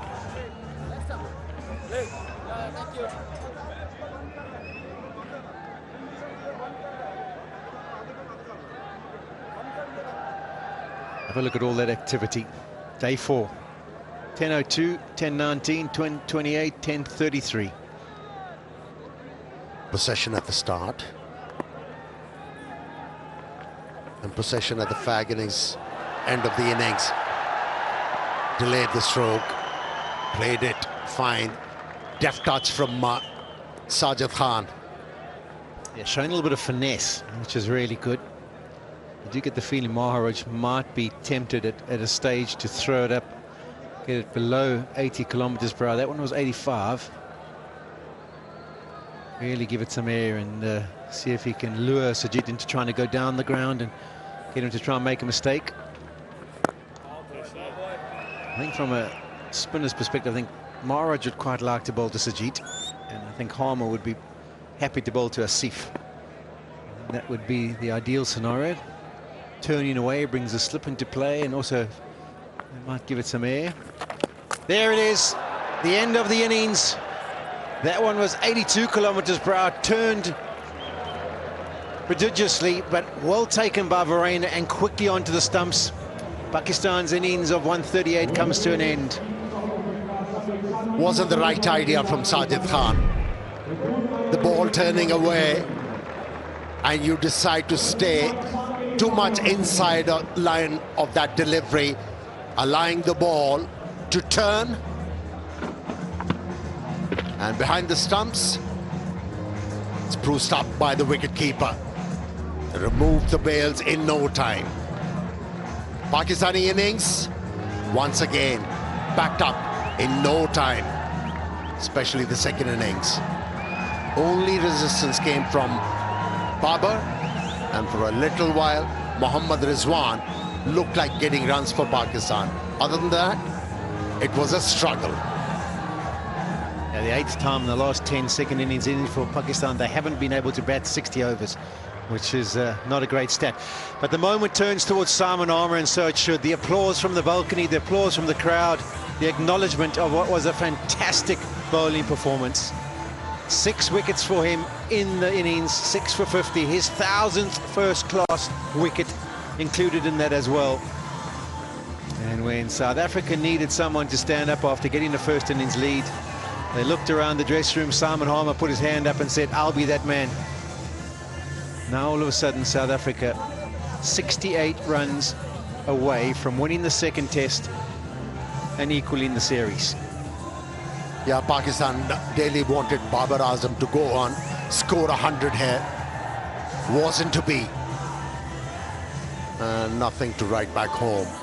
When you have a look at this card, misery expanded once again for Pakistan in the second innings of a test match. But how about bowling effort?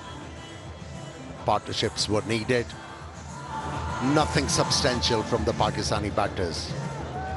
And hence, packed up for 138, only 138 in the second innings. And the reason why, for me, Harmer was successful in this particular innings, he struggled to land the ball consistently on one line and length. But here, he had a plan against each and every batsman, and he was able to execute those plans with consistency. 6 for Harmer, 2 for Maharaj. Rabada was better than 1 for 38. I thought his spell this morning was proper as well. Not much work for Jansen and Mutasamy. But any of you joining us now and wanted to see how the wickets went down, this was early in the innings. The new ball, the ball just skidding on, not turning like maybe Pakistan were expecting. Another example of it, Harmer with that new ball in his hand, making the inroads. Then Rabada joined the party. So many edges have fallen short on this tour so far. This one carries, and they had their third.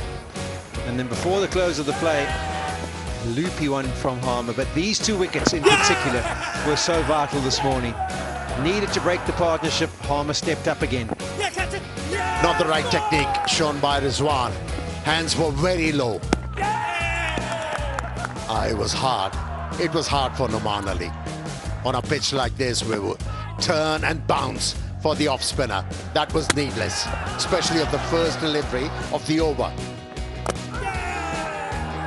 Low trajectory.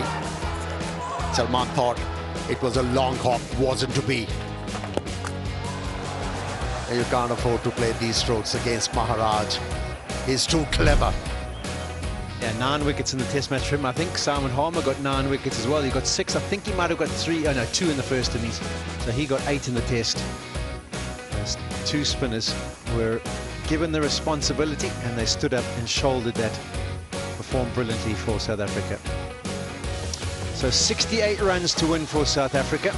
That is what's required. They won't take anything for granted. They'll be grinding these out, but they'd want to get it as quickly as possible. We'll take a short break and then be back to see how they get on.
Well, welcome back to the ground here in Rawalpindi.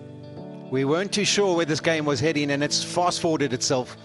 Pakistan bowled out for 138. We got a stat that in the last 10 innings that they've played in the second innings of Test match cricket, they haven't been able to get past 60 overs on 8 occasions. I was very surprised when some of the comms teams said, well, the second innings we've been poor. We saw the graphic come up about how poor Pakistan have been, and that proved to be the case once again, letting themselves down under the pressure of some good bowling from South Africa. 138 all out. South Africa now requires 68 to win the series. To win the match and level the series. And the man who was the pick, the man of the moment, with his 1000th first class wicket and also 6 for in this innings, Simon Harmer. Yeah, we have seen quite a few stellar performances in this Test match, but this performance was impactful from the off-spinner Harmer. He removed the top-order batsman with ease, exploited the conditions to the fullest. He was a nightmare against the left-handers. And look at those expressions.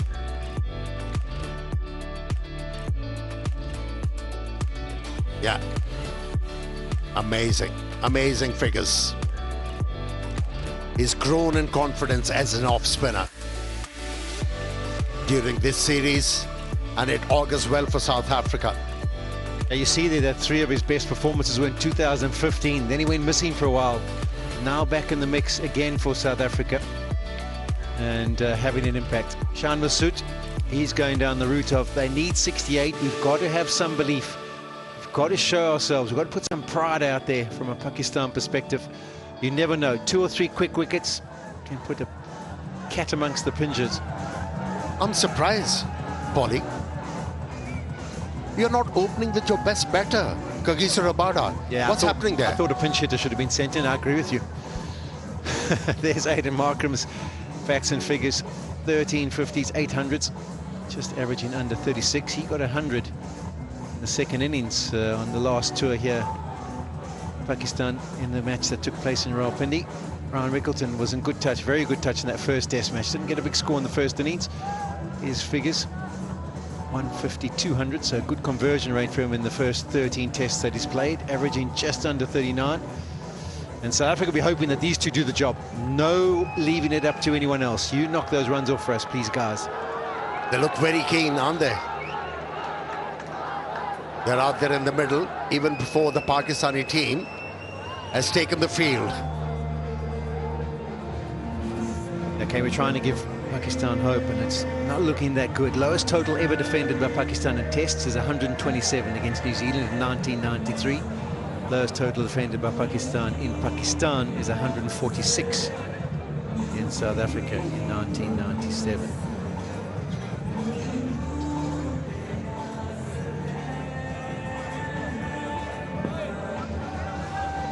I think that was us, South Africa, that defended 147. That was Faisalabad, wasn't it? Yeah. No surprise. I would expect the 2 spinners. Which would you go for? Well, he was the wrecker-in-chief in the first innings. Asif Afridi, I'm not sure whether he should be bowling with the new ball or not.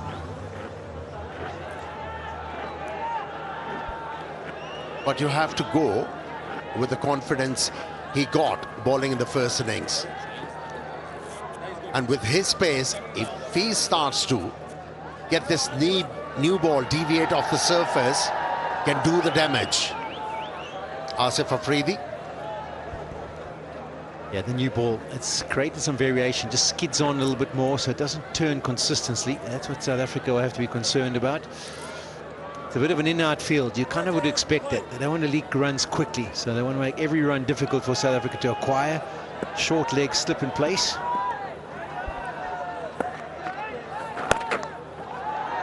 And they're away.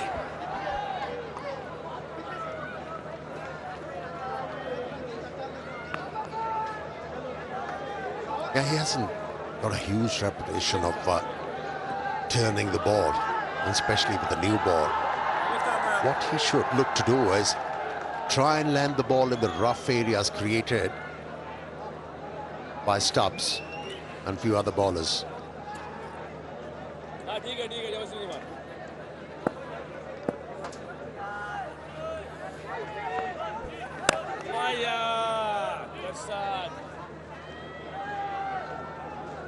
Is one of those guys who want to be aggressive. So I'll be interested to see how he goes about it. I think Rickleton will just continue to play the way he has on this tour so far.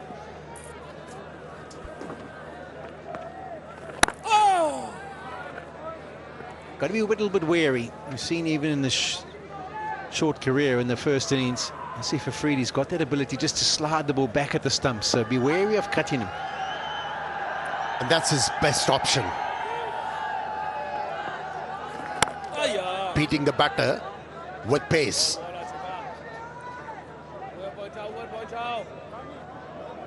But at the moment, all easy for these two. From first 4 deliveries, were able to manage the left-arm spinner with ease.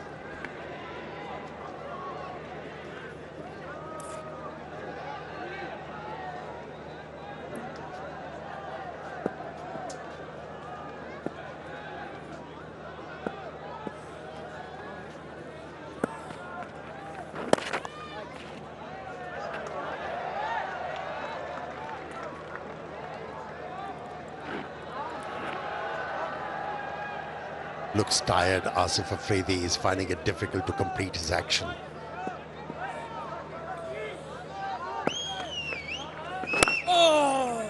Bowled plenty of overs in the first innings. First over of the innings done, 2 without loss, South Africa.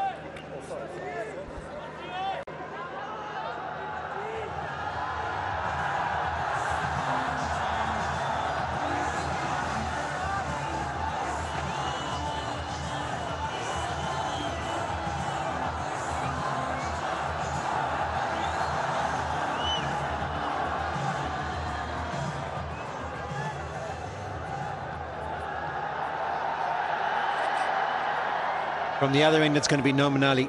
He's going to be giving the new ball. So the 2 left-arm spinners will work in tandem to try and defend another 66 runs. Ansha Afridi not on the field. He's got some strapping on his elbow. Maybe also on the other elbow after falling for that run out. Might have done himself some damage. Probably realised that they're not going to bowl him in this match for the rest of the game. Going to be spinners, so allowing him to just rest that injury.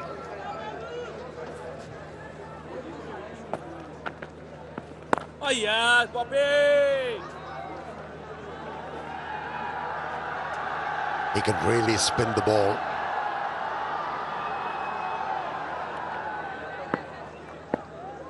His record is improving day by day.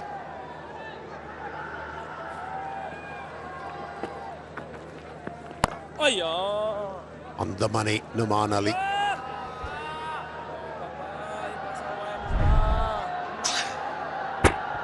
Yeah, looks like that's where the damage was done, on his elbow. Scratched it. South Africa, the word we used to describe that is a roasty. He's got himself a roasty. That's nicely played, a little bit of width. Markham has been looking for that in the last over as well. It's where they feels that he can score with conviction, knowing that it's going to turn and miss that off stump. Slightly short.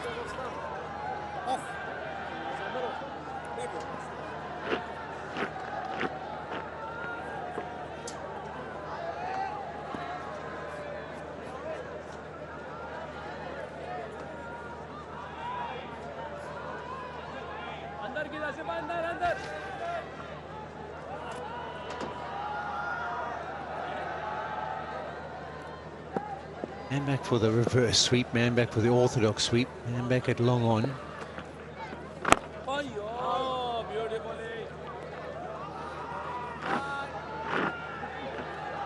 Defending a small total, and then you have so many fielders placed at the boundary line. Get them in. Make a statement as a captain. With this kind of a field placing, you can delay the obvious.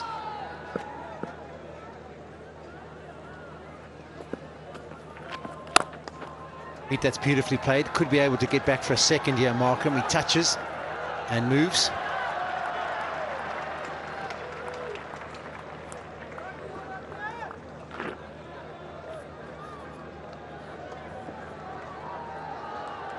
Yeah, we didn't see any Pakistani batter using feet to be able to smother the spin or upset the bowler, and that's why it was so easy for the spinners to pick up wickets. Here we see Rickleton jumping out of the crease in the second over, 5 without loss.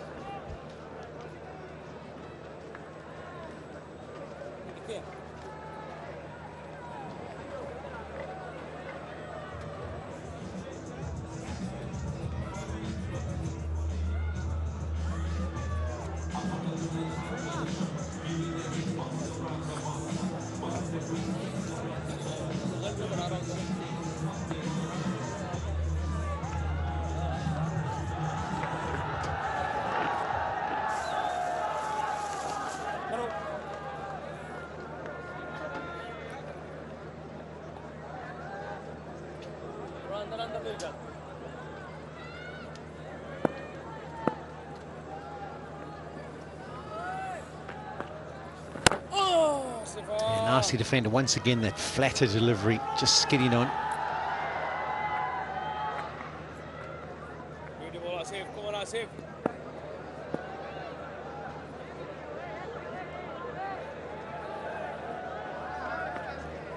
Yes, buddy.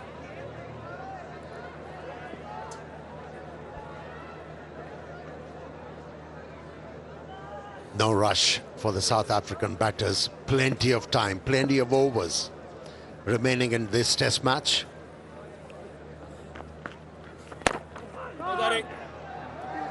Looking to use the angle on that occasion.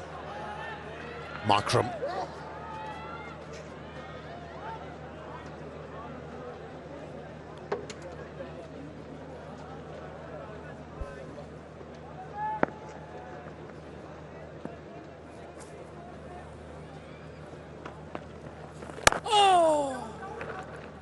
South Africa pull this off. This will be the first test match they've won in Pakistan since 2007.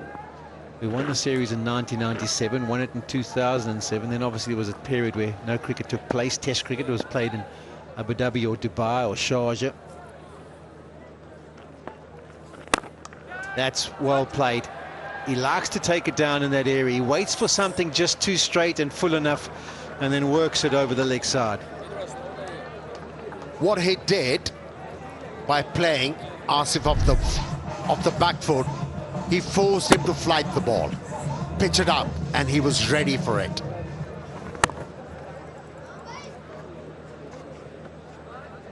Did not try to overhit that one, just timed it to pick up that boundary. Now the man goes back and it's an easy single, which is a little bit of a surprise for me as well, because there was the element of risk to it. I think you try and make him hit that similar kind of shot and maybe pick up your first wicket. 10 without loss.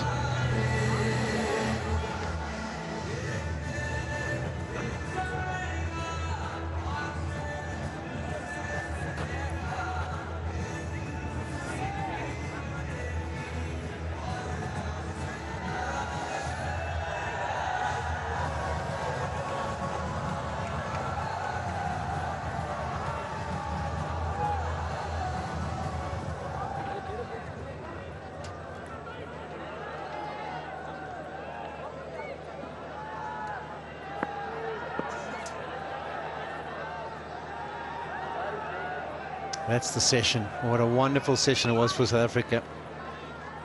Game was not secure when they got to the ground today, but a good bowling performance has meant that this task, you would think, should be easy enough.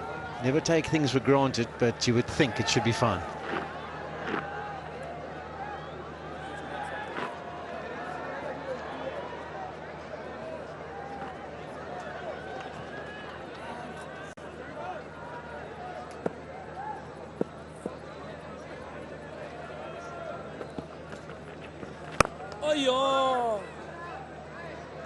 This is the right line and also the length. encourage the batsman into driving the ball through extra cover. That's where Noman Ali will have a chance to remove a left-hander.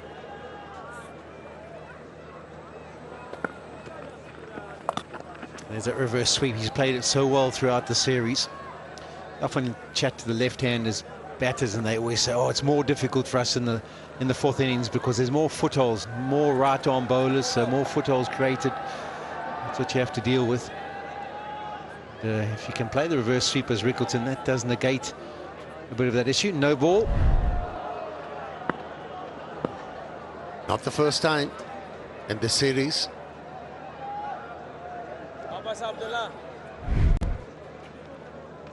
Noman Ali has bowled plenty of those.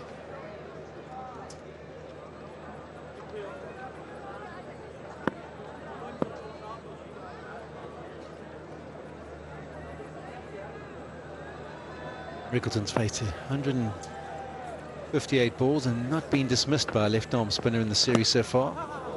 That's good from him. Yeah, it's never easy for the fans to see Pakistan team losing at home.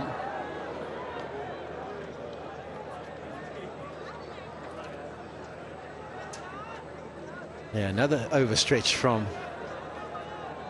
Noman Ali.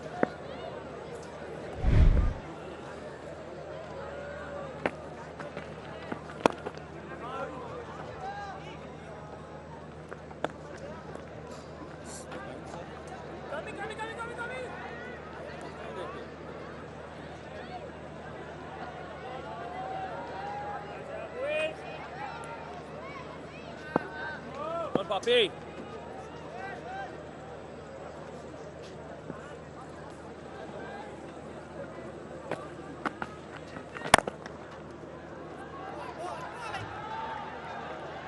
You know, talking about the emotions of Pakistani fans, yes, it's not easy to see Pakistan losing, but this is one way of calming yourself down. Try Pakistan #1 tee, and it's a Tapal tee moment.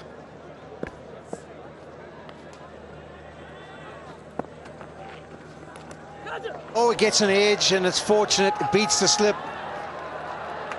Goes all the way down to the fence. Fortunate boundary. That was the opportunity for Pakistan to pick up their first. Not to be.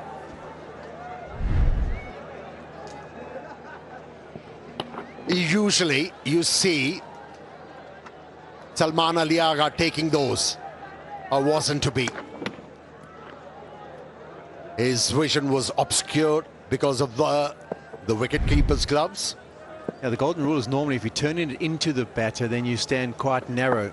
If it's going away, you can afford to be wide. So I'm a bit surprised at how wide he was. Big gap between keeper and slip. Rickleton gets a fortunate boundary and a break. 19 without loss.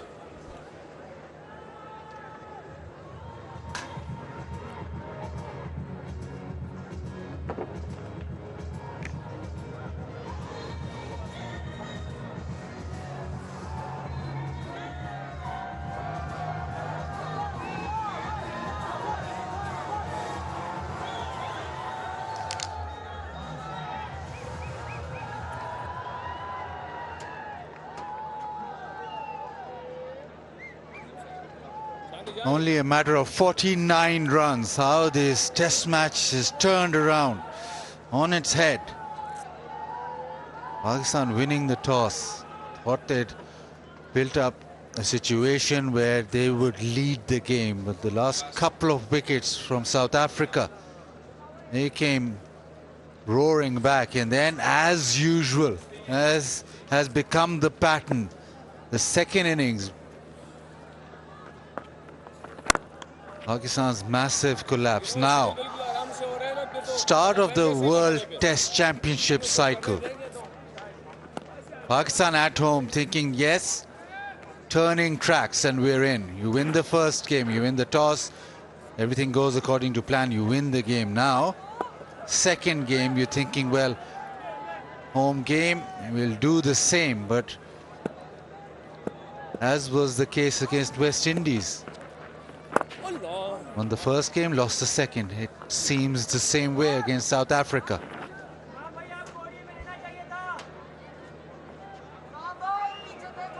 Bazid, I think the problem is bigger than that. Because we lost 2 games against Bangladesh here on a seaming condition when we decided to go with the grass on the surface and play our seamers. We lost that 2-0.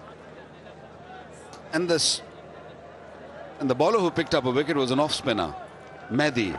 Picked up 7 wickets on a green top wicket. And then we thought, no, we're just going to go spin. Catch it. And what happened? Yes, we won against England. We won 2 test matches, and then it's been downhill since then. Against the West Indies, we played 2 test matches.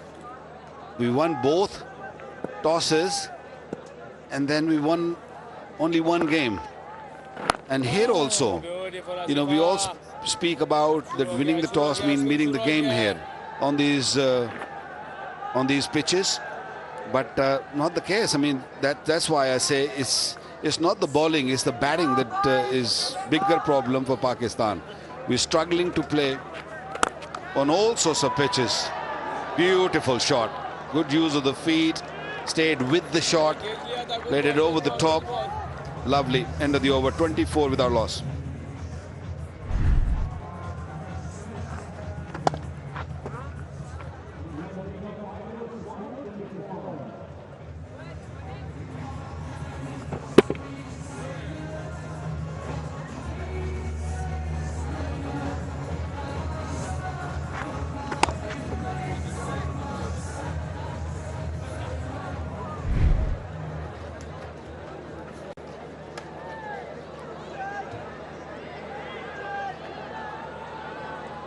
We go to Bangladesh in March, April, then West Indies, then England.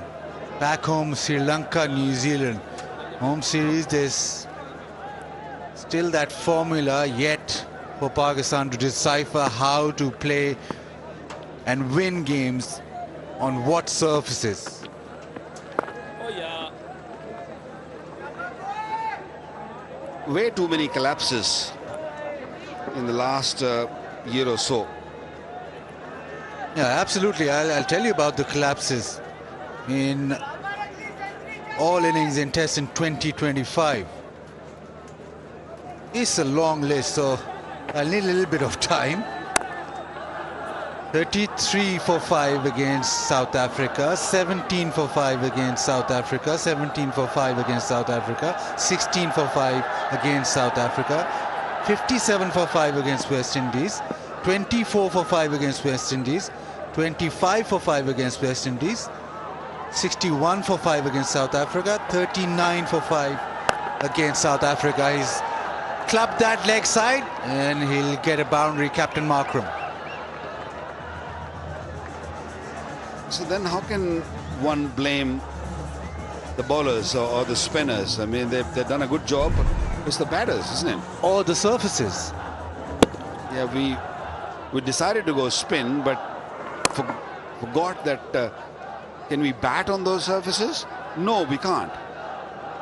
So what now? More problems.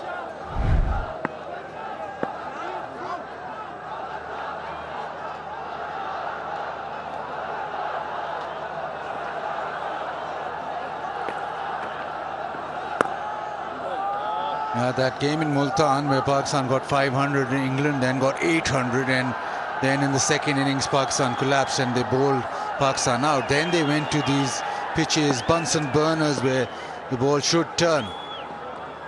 Worked for a couple of test matches, but as a long-term plan hasn't reaped the rewards. And teams come prepared. They know what they're going to get here in Pakistan now. So they're not going to just come with their paces. They're going to bring their quality spinners and they're going to make life difficult for you. And that's what they did. South Africa did it. West Indies did it. Yes, England got napping a little bit. 28 without loss. So I don't have an answer to this. Whatever you wanted to do, you wanted to go seam against Bangladesh. That didn't work, and we turned around very quickly We didn't give the seamers a chance at all.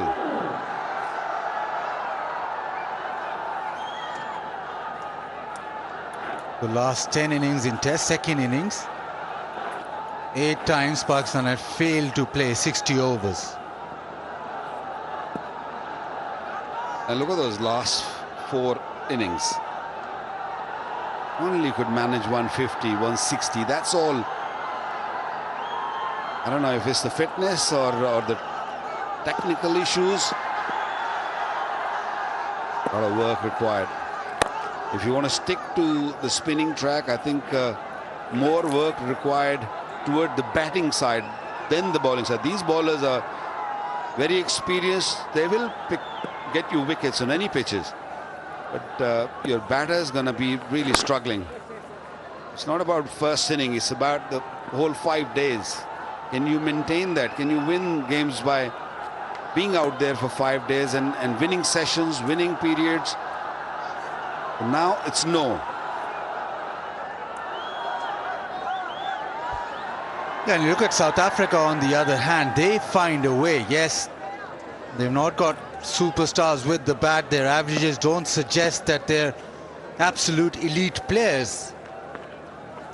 But they're able to get crucial runs and the team contributes. You talk about Rabada as the leader of the attack. He hasn't got a lot of wickets, but he's bowled such important spells. The batting from Muthusamy in this Test match. The lower order rallying. Rickleton, Stubbs with his innings. So everybody manages to contribute. That's why they're the defending champions. These are foreign conditions for them. And a couple of experienced spinners that they've brought have made a huge difference. So every team, every Test team nowadays has some issue, but to combat that, you have to play as a team and stand up. Different players standing up on different occasions. Pakistan, I don't think in the last 3-4 years have had cohesion within that Test playing unit. Important runs, impactful runs, wickets at certain junctures where that turns the Test match towards you. We saw this Test match being turned completely to South Africa. And that's why it is such a challenge. Test match cricket, 31 without loss.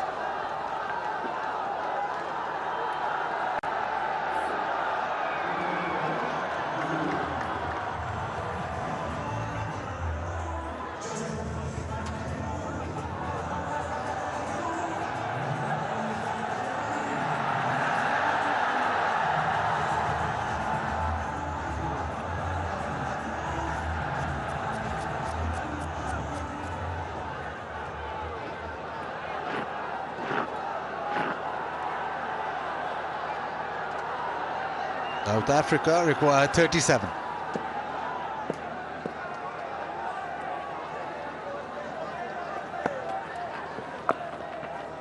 It's a reverse sweep. We've seen this so many times from Rickleton.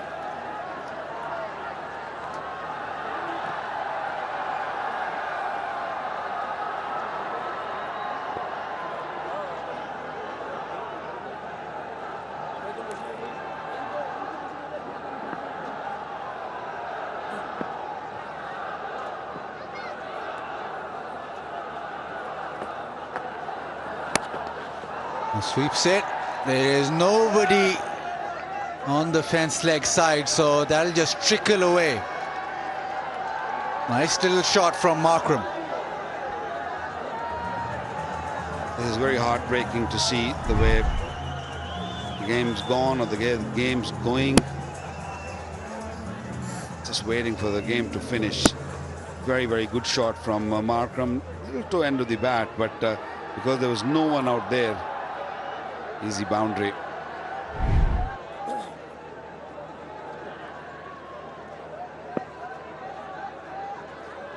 More problems. More problems for the selectors, more problems for people who are at the hem of affairs. Fikr moment. No problem here though, 100% confidence with Dander free here. Hello here. Well, the problem has only one solution, which is a long-term solution. We've seen this in the home series. Pakistan have tried flat wickets, hasn't worked. Have tried wickets, supporting wickets, hasn't worked. We've tried turning tracks, which is worked slightly, but not to that extent. That is all short-term. Hit down the ground, that has been thumped away to the fence. You look at the long-term solution, you look at first-class cricket, you want home and away games. You want a structure where your players, your elite players, play most of those games. And that should also be labeled as professional cricket. So the 11 should be the 11 players, no matter what age, no matter where they're from, be the best players available at that time. That's the only way you can move forward, but that is a long-term plan, and test match cricket is a long game, so you have to have a long-term plan. 41 without loss.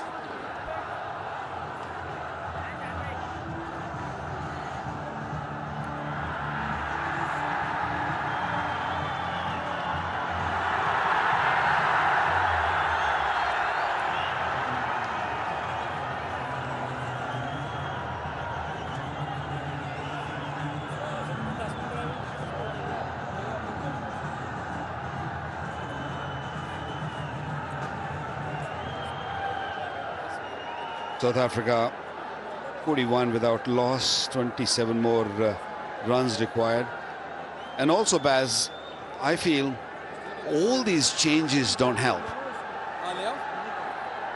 Too many changes have been made in the last year or so. Too many ideas. Whatever you want to do, you want to go by a spin or pace or flat pitches or which captain or which coach or whatever you want to do, give that individual an opportunity, a time to sort of make the difference. It's way too many changes and it's hurting now. Sajid Khan. Absolutely, you want consistency everywhere. When this tactic change of playing on turning tracks was employed. That's a lovely shot. He's hit it so hard, the reverse sweep. Now South Africa closing in. There is about 13 minutes to lunch, but Markram feels that now is the time to just push through. Brilliant shot. I think they might just push another half an hour before lunch to finish it. They have that option. It all depends on the two batters out there. I think the umpire will give them the option to have another half an hour if they want to wrap up this game. And I will not be surprised if South Africa take that and finish it before lunch. Well, just on that tactic where Pakistan turned to turning pitches, from the squad, from the management, from the test team, there was this idea that now the players, as test match cricket is being played on turning tracks, you should have turning tracks in first class cricket too. That's hit hard. So that the batters there were able to then get runs on a surface that they will play on when they play test match cricket at home. So that was something that was talked about, but so far we haven't seen much. 46 without loss.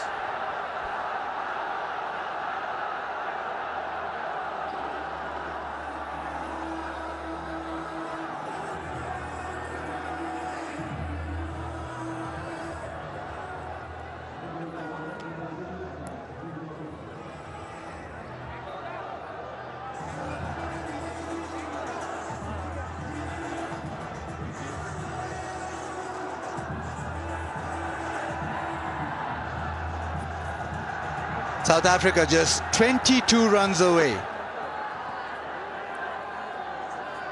And the crowd has turned up.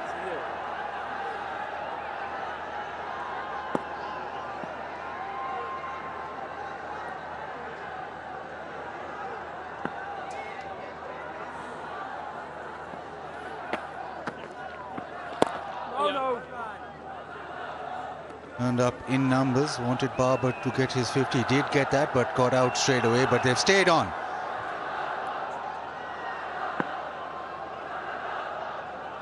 Watched a masterclass by South Africa.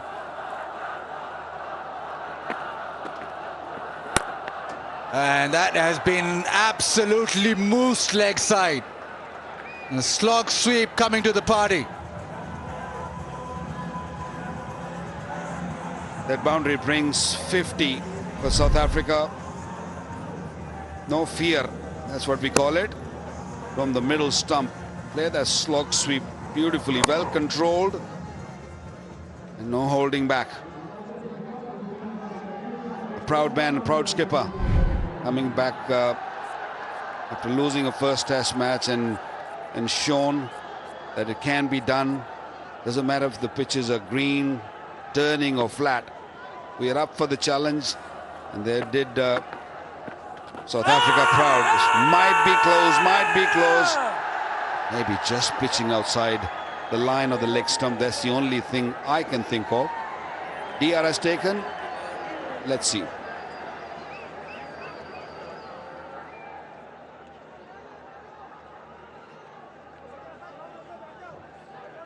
TV umpire to director, we have a player review for LBW. Original decision is not out. I've checked the feet. It's a fair delivery. We go to front on, please.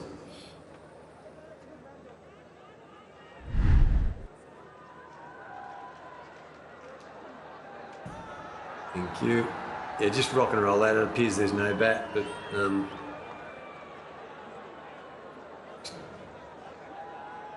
yeah, clearly no bat involved, so we'll go to ball tracking when it's ready.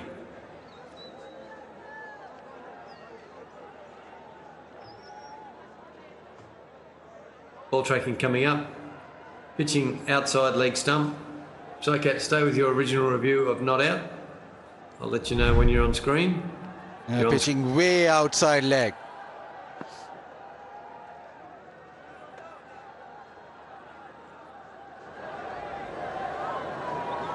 $18 now required. Markram 33. Into the offside. Well, plenty of people in the crowd, so plenty of chances for the Vigo Hotel mobile selfie moment.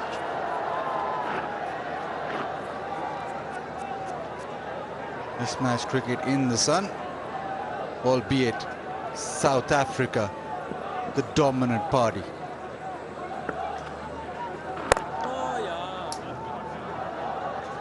Very impressed with the crowd actually. Last night we almost had full house when Babar was batting.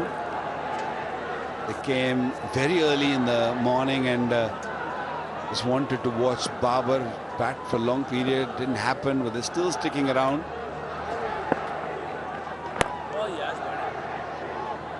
Crowd is always good here at Pindi. 51 without loss.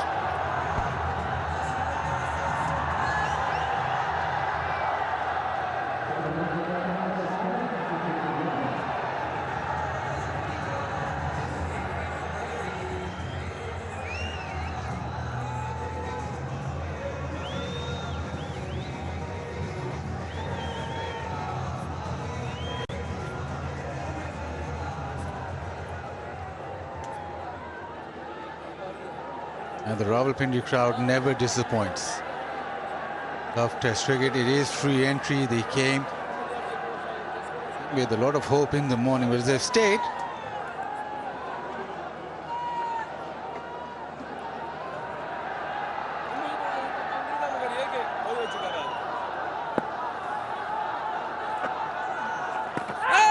Returns. Huge appeal. Will they take a DRS again? They've got two. Just hoping. I think he just hit him outside the line of the off stump again.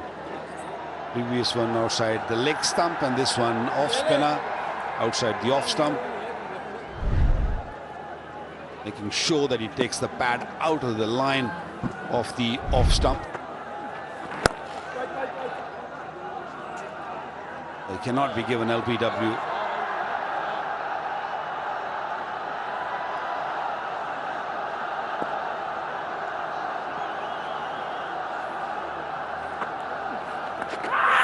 Little paddle sweep. Sajid Khan again is up. That ball's going down to fine leg. Rickleton runs back for the third. Umpire will wait till there's a decision on the DRS. There is, and Pakistan go upstairs. TV umpire to director, we have a player review for LBW. Original decision is not out.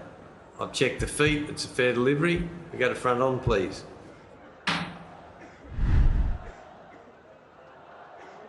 Coming up now. Thank you. It's gone close to the back. Can we check ultra edge there, please?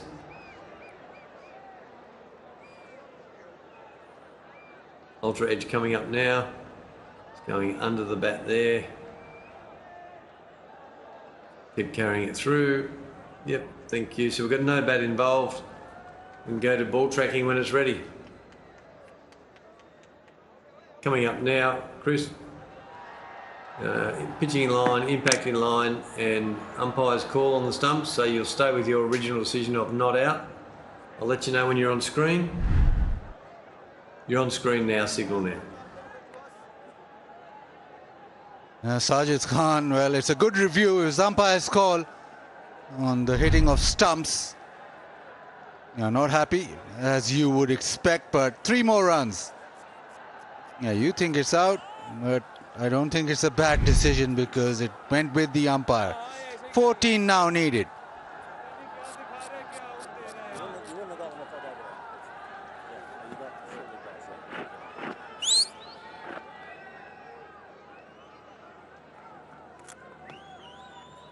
And out on the sweep. And the reverse sweep comes out. That's brilliantly done. Mohan diving across. Saved a certain boundary because that was struck well. And that's very positive. Although the ball was pitched very close to his pad, adjusted it well. Again, same. This time it played a little finer, might fetch 2 here. 12 more runs required for South Africa to level the series. It's a wonderful effort after losing the toss. Pakistan scored 3-3-3 and coming from a situation where they were out and done and came back so nicely. Reverse sweep again. South Africa require 12.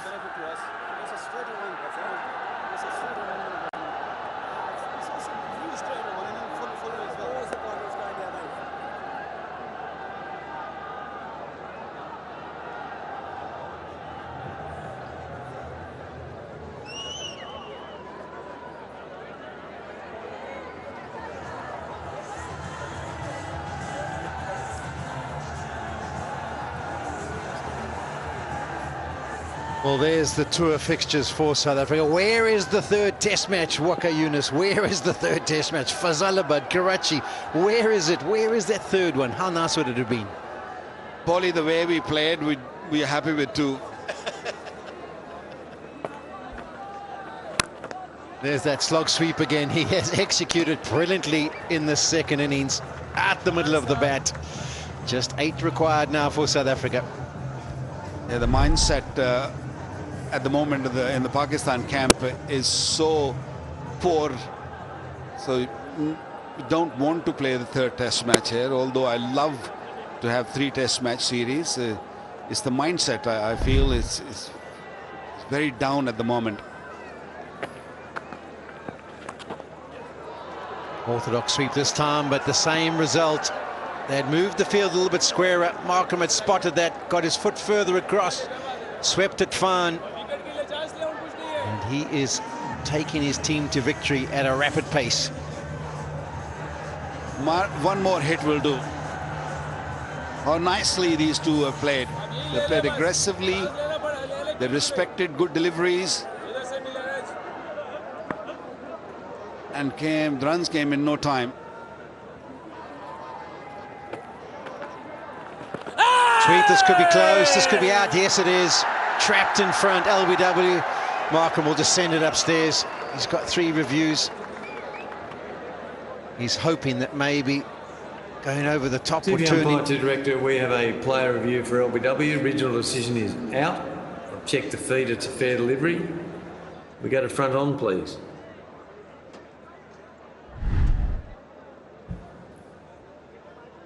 Front on coming up. Okay, it appears there's no bat, but we'll confirm that with Ultra Edge, please.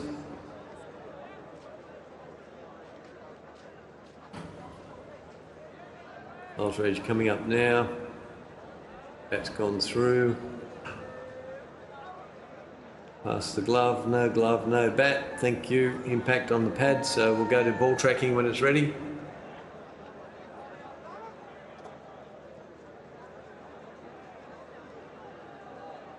Ball tracking coming up. Pitching in line, impact in line, and wickets umpire's call. Psychat, I'll get you to stay with your original decision of out. I'll let you know when you're on screen. Psychat, you're on screen now, signal now. Well, the innings of Aidan Martin comes to, and he'll be disappointed. He would have loved to have been there to hit the winning runs. 42 or 45 deliveries for the South African captain. He went at a rate of knots trying to take his team to victory. South Africa lose their first, 64 for 1.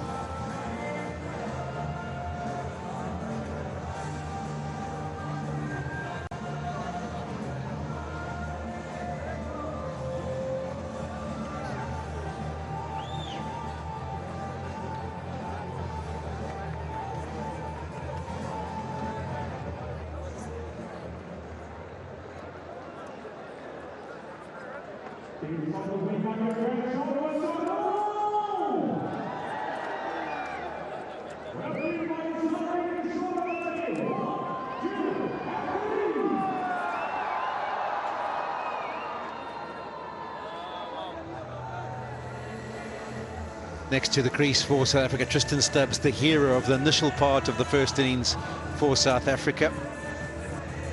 He was the one who stood tall when the other wickets were falling in around him. Mutasami and Rabada were the stars at the back end, but he was the one who laid a bit of a foundation.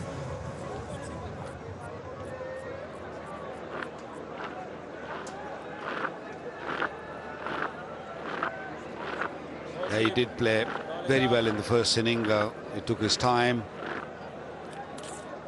Very compact player, a tall man, got good reach. He can change gears.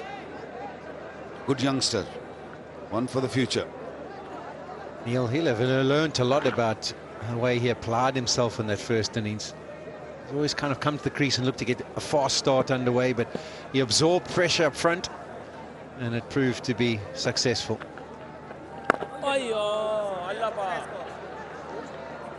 Markham had swept so well, hadn't he? So no surprise he tried to execute or re-execute. Maybe just not full enough in length. Had to reach for it, missed it. Yeah, he tried against Sargent in the previous over. Review was taken. He was lucky. He was not out. Oh, catch it! Bit more pressure from Pakistani skippers. Got a slip and gully. Silly point.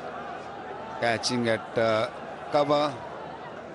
The man has come in from the point.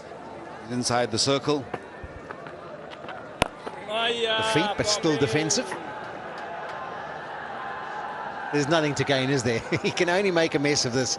He just wants to get a juicy wide one that he can carve through the covers, take his team to victory. You don't want to get out. No, that's the thing. That's why you're extra cautious. Catch it! Oh, he has got out. 2 wickets in the over. Tristan Stubbs goes without scoring. Similar dismissal to what we saw in the first test for him. You can see the disappointment. 2 wickets down. This can happen when you're overcautious or over careful. There's a great length on that delivery. Puff of dust, bit more spin for Noman. And pushing at it, hard hands.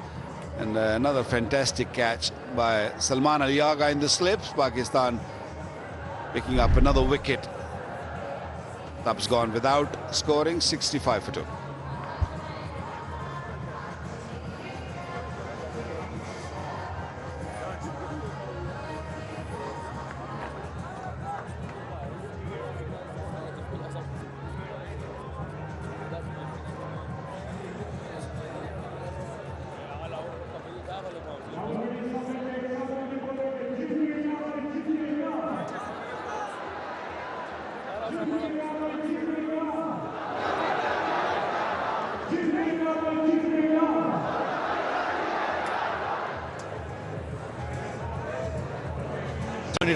He comes to the crease now. I suppose we'd be pretty fitting. He's been the batter of the South African team in this tour. 150 to his name in the series so far. Wouldn't have been in the initial starting lineup, but because of an injury to Temba Bavumi, he found himself coming in at number 4. Change of role as well. Used to come into the top of the order, but boy, oh boy, has he answered and done brilliantly well. 150, as I mentioned, averaging just over 31. Won't be on strike, and after watching his number 3 come and go without scoring, he'll be quite happy if Ryan Rickleton just carved this to the fence, and if he didn't have to face a delivery.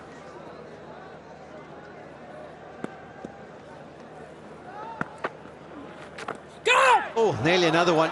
They'll charge through for 2, so Dazorzi still won't be on strike. He'll be thinking about the 3rd. 1 run now required for South Africa. This will be the first win for South Africa in a test match in 18 years. There've been a lot of cricket played in Dubai, Abu Dhabi over that period. Last one was 2007, and this will be the 3rd win in Asia for South Africa in the last decade. So this is a big moment.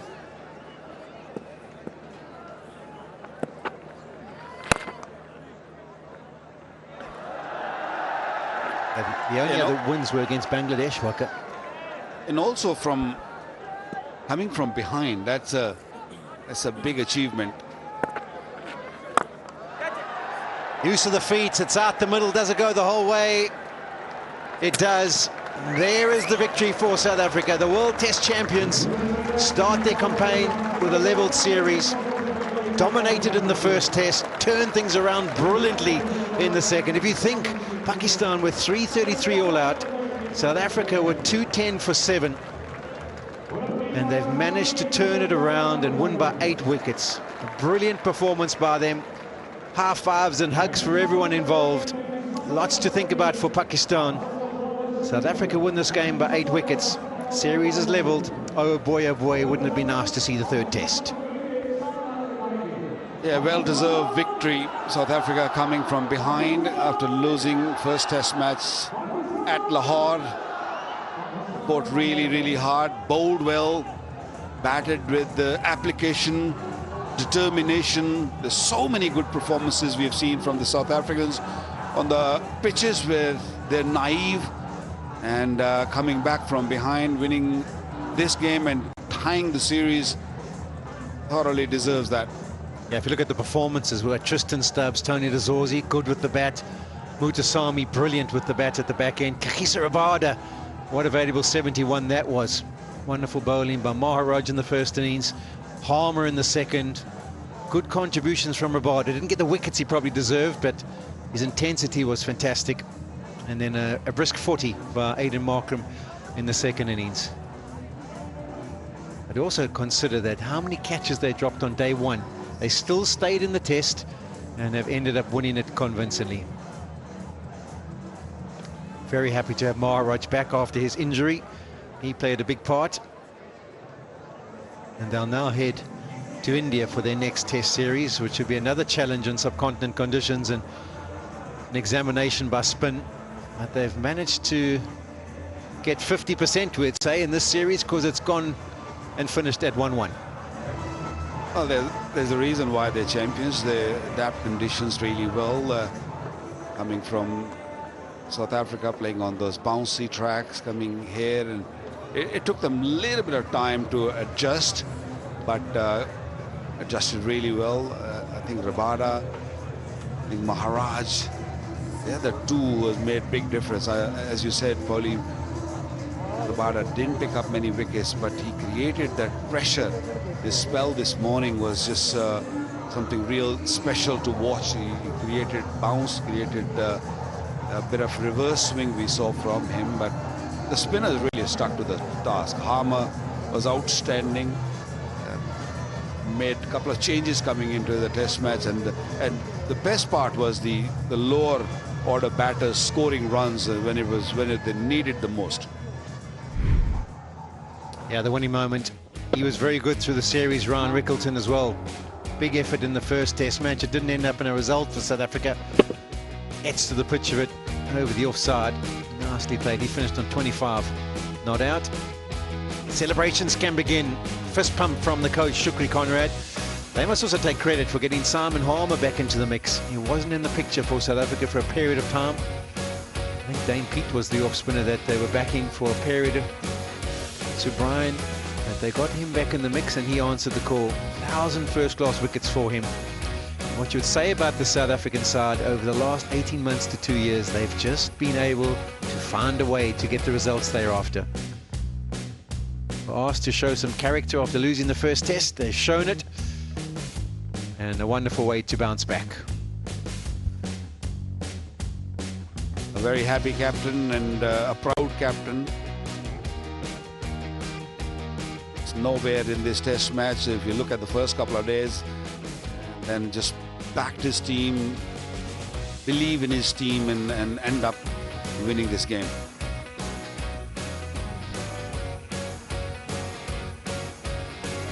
Yeah, there's the scorecard. Markham was very good for his 42. Stubbs will be disappointed. Shame. He had nothing to gain and got himself out without scoring. Noman Ali picked up the 2 wickets. It was 68 that was required, 73 they ended up on.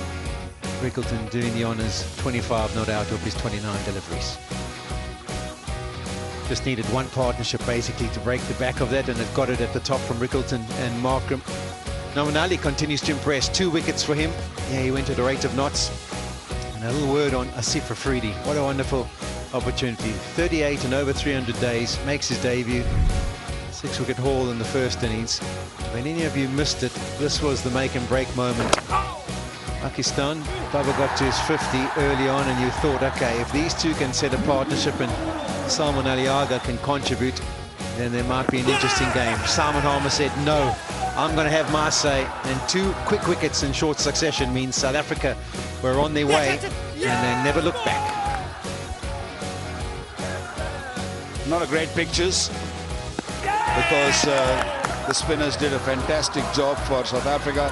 Pakistani, not only the 2 batters, Rizwan and Babar, got early. Even the later order batsmen couldn't really get going in the, and there was a breaks put into runs. There was another drop by Johnson in the gully, but this man came in the very first over. He picked up a wicket of Salman Agha to wrap up the match. Fantastic performance by Harmer, and it was a formality after that.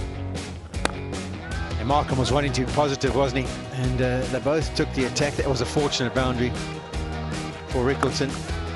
Nothing fortunate about that one. And these sweeps from Markham. He absolutely middled some of the shots that he decided to play. It's an easy situation when it's such a small score. You're chasing down. You can be positive. No danger of being bowled out once they've got somewhere near 50. That was the appeal given out, reviewed, and shown to be an umpire's call on clipping. Was the first wicket. Stubbs, you can see the disappointment just there for the 4 deliveries, but it didn't matter. A couple balls later, Ryan Rickleton gets to the pitch of it, pops it over the top. The celebrations can begin. Test match 1, series levelled.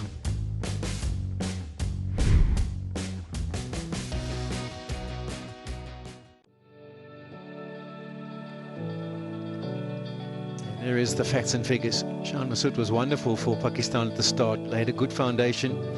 Maharaj impressive with his 7-fer. And they would have thought 3-3-3 was pretty competitive. South Africa found themselves 2-10 for 7. Mutasamy, Keshav Maharaj and Kagiso Rabada ended up helping them get to 404, a lead of 71, which was exactly the same amount of runs as Kagiso Rabada got in his innings. And then bowling Pakistan out for 138. Who would have thought that they'd be able to turn things around as quickly? I'll tell you who did think so. Simon Harmer, 6 for 50, including his 1000th first-class wicket. Babar Azam, the only one who kind of stood up with his 50. Once he was gone, so was the resistance. And South Africa, having to chase 68, got that comfortably with just 2 wickets down. 73 on the board, 42 for Markham, 25 not out for Ryan Rickleton. Series levelled. Test match won by 8 wickets. We'll take a short break, and when we come back, we'll be ready with the post-match presentation.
Yeah, what a great fight back from South Africa. Pakistan won the toss 3-3-3. South Africa 404, bowling Pakistan out for 138 and then knocking off the 68 required, ending up 73 for 2. Test match 1, series levelled.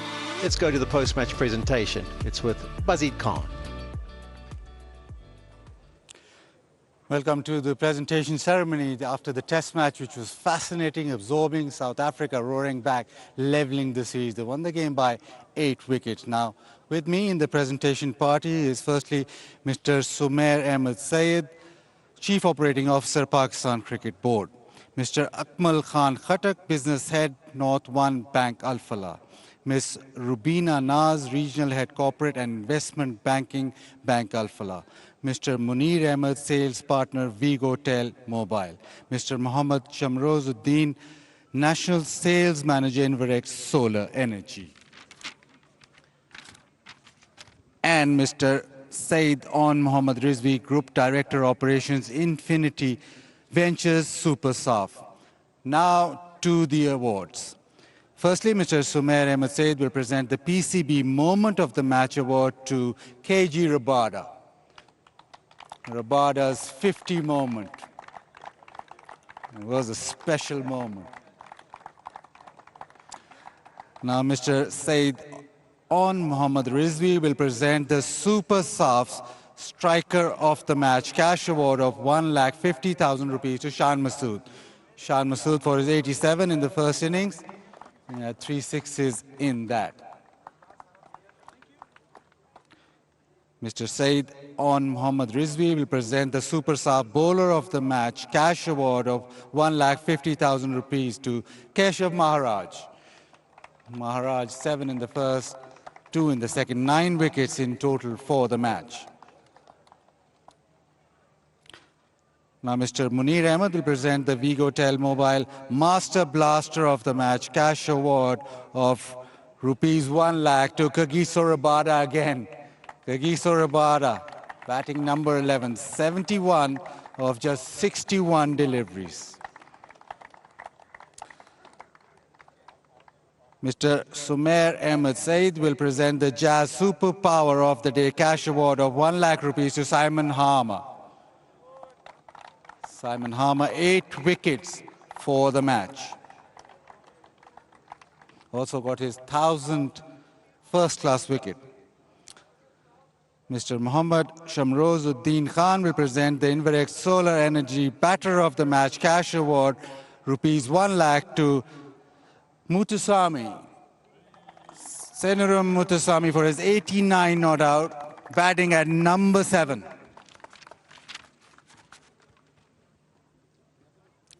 Now the player of the match will sign the ball for Vigotel Mobile Collaboration Project in association with the Almara Foundation. Ms. Rubina Naz will present the Bank Al Falah Player of the Match trophy and cash award of 300,000 rupees to Keshav Maharaj after he signs the ball.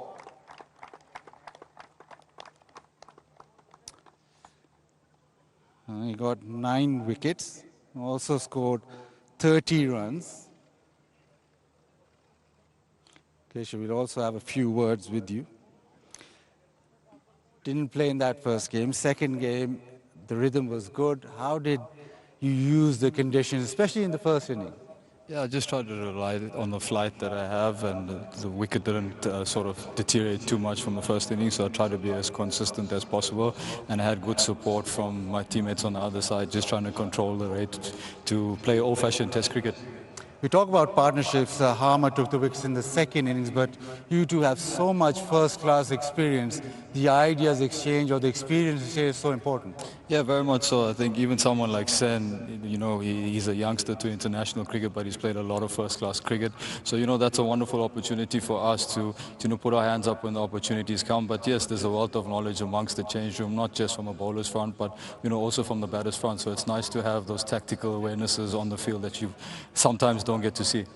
Enough about the bowling. Tell us about your batting. 30 and in quick time. Yeah, very much so. I sat with someone who's very dear to me prior to coming here. His name is Prasanna, and you know, he sort of identified sort of ways in which I can combat the conditions, and I tried to play accordingly. But I think my main supporting role was Sen. He was going so well on the other end, and we decided that we want to take the bull by the horns and really put the pressure on. And yeah, fortunate enough, it did come off. A few chances I did take my way, but yeah, I think full credit must go to actually Sen and KG. That last wicket partnership really put us ahead. And how special is it to win a test match in spinner-friendly conditions? Normally it's the fast bowlers ruling the roost, but the spinners came to the party. Yeah, very much so. I think this transition of the team has been phenomenal. We had a good start in Bangladesh in the previous cycle, and to come here, you know, strong Pakistani team, and you know, people who know their conditions really well. So it's a wonderful feather in our cap. It shows how much we're growing as a unit, and you know, wonderful opportunities for series to come to gain the match practice. But to see the character shine through is really important for us. Thank you very much. Very well bowled and batted. Thank you. And now, Mr. Akmal Khan Khattar will present the Bank Alphala Player of the Series trophy and cash award of rupees 500,000 to Srinaram Muthuswamy for his 11 wickets through the Test series and 106 runs. A fabulous performance with the ball, with the bat. It's been absolutely perfect for him. Coming into the series, you would have thought you've got some wickets, but with the bat, it was superb. Yes, thank you kindly. Just try to do my best at every opportunity to try win the game. I think this test match meant a lot more because we did win the game. And yeah, the first test was good. It was lovely to get a good few spells in of bowling and to get a few wickets and contribute. Normally in the subcontinent you bat really well. You play spinners well. Is that sort of something you do naturally or you work on that consistently? Yeah, I think I grew up in Durban, which is a coastal city back home, and I think it is quite spin friendly. So I think I've had a chance to practice in those conditions and formulate a good game plan. And yeah, just grateful to be able to implement it when we tour the subcontinent. Didn't bowl much in that first inning. Was it a cunning plan to save you up for the bat because you batted long enough there? Yeah, I think Kesh and Harmy bowled really well, and they're world-class operators. So I just try to do my best when I get a go, and yeah. And the partnership with KG, was there any conversation? Just let him bat because he batted beautifully. Yeah, I think initially it was for me to farm the strike, and I think he grew so comfortable at the crease that it became a case of just trying to get as many runs as we can, and the way he struck the ball was incredible. I think the partnership with Kesh first and then KG was special, and yeah, it was one that I'll remember. Thank you very much. It's been one to remember your performance. Brilliant from you. Thank you. And now we'll have the captain of the Pakistan team, Shan Masood.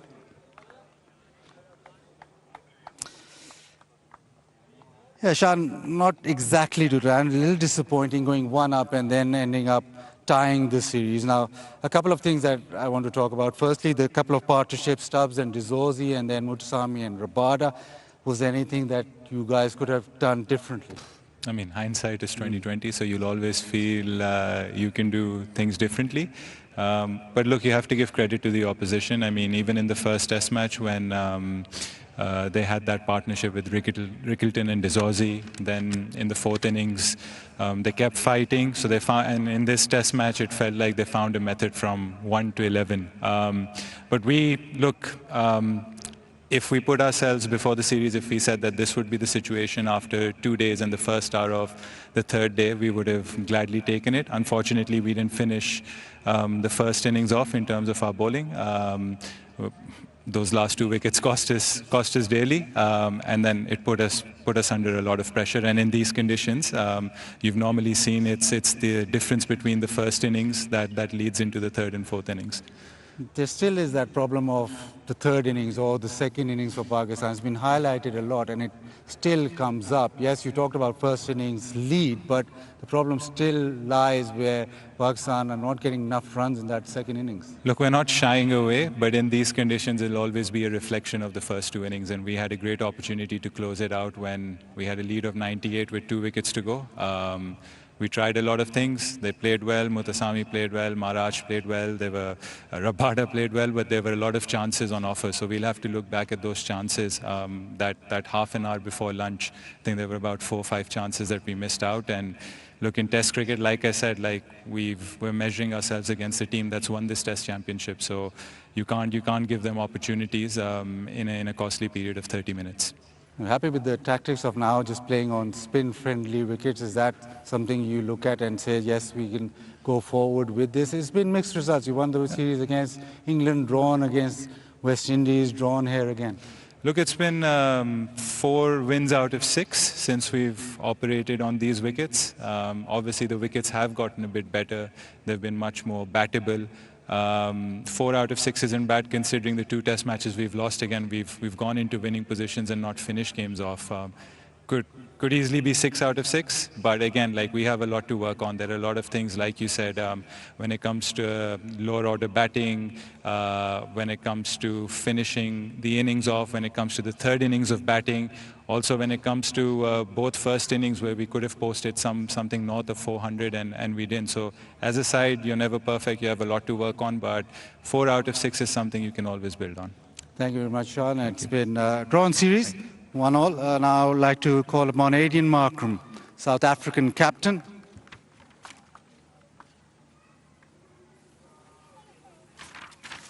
Aidan must be so proud the way your team fought. We won a test match in Pakistan after such a long time, but just the way that South Africa rallied and came back into the test match and turned it all around.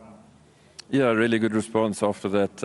After the first test, I think we were put under pressure in this test match once again, and there were moments where guys had to put their hands up and sort of stand up for the team, and they really did that and excelled in that. So you take a lot of confidence and a lot of belief from wins, but when your character's tested and you manage to come out on the right side, I think that means it's quite a bit more.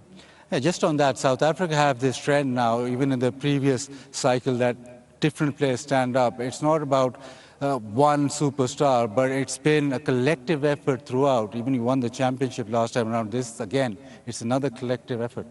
It feels that way, yeah, which is a great space to be in as a team.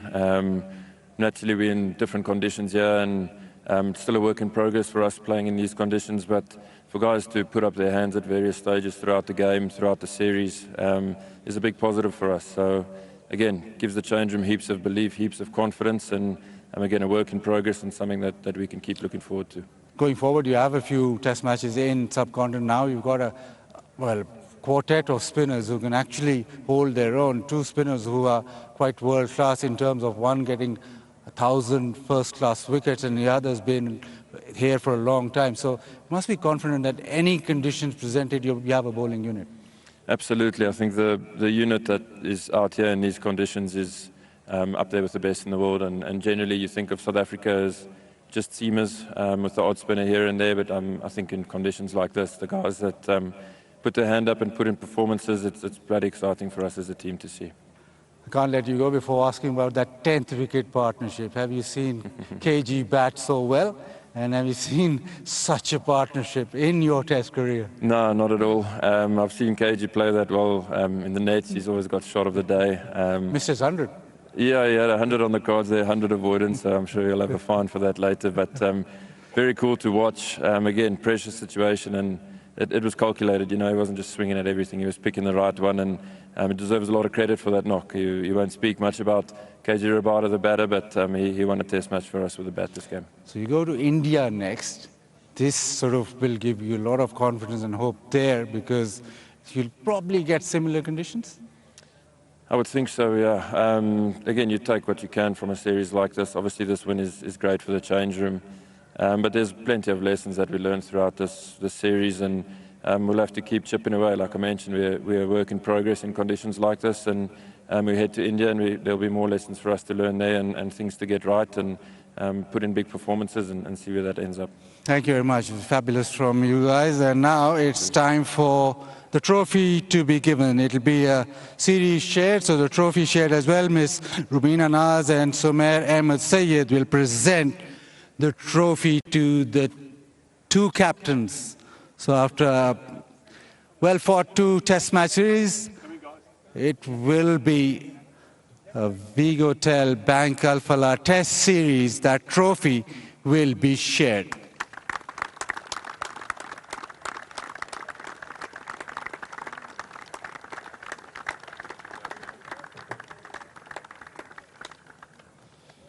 And that's been a wonderful test series, and thank you very much for everyone that has been involved. That is it for this series, Pakistan versus South Africa.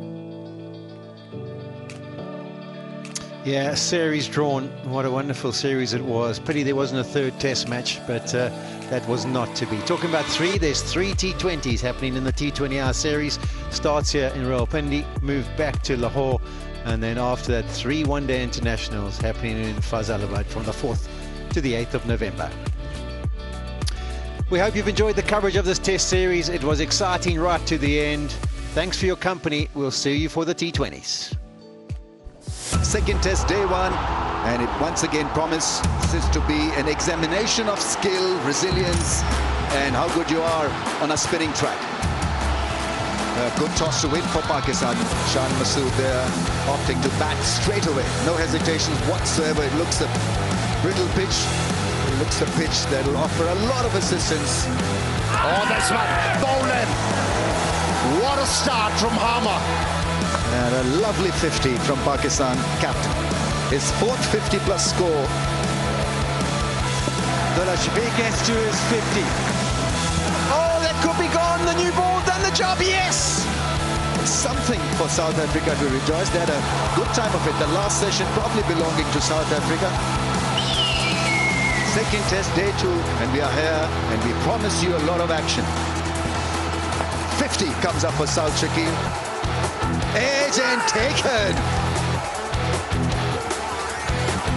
Another 50 on this tour for Tony de Zorzi, and that'll bring up his 50 as well. He has got his first test wicket. What a moment for him at 38 years of age. And he'll walk off feeling like a king. His form is back, yes.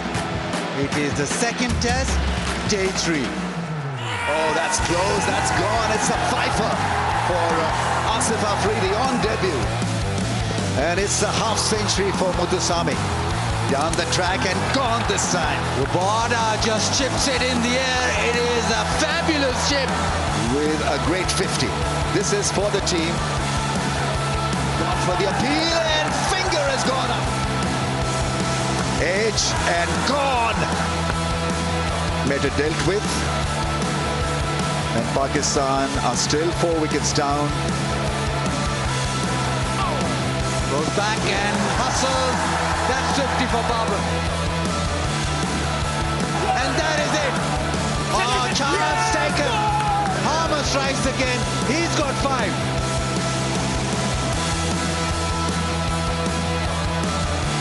Beautiful shot. Good use of the feet. There is the victory for South Africa. The World Test Champions start their campaign with a leveled series.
Well, it's been an absolutely stunning win by South Africa. Coming back into this series after being 1-0, you've got to give credit to them for the way they played, the way they batted in particular yesterday. Perhaps the turning point of the game, that partnership between Muthusamy and KG, and then also contributions from Maharaj, and overall jubilations all round.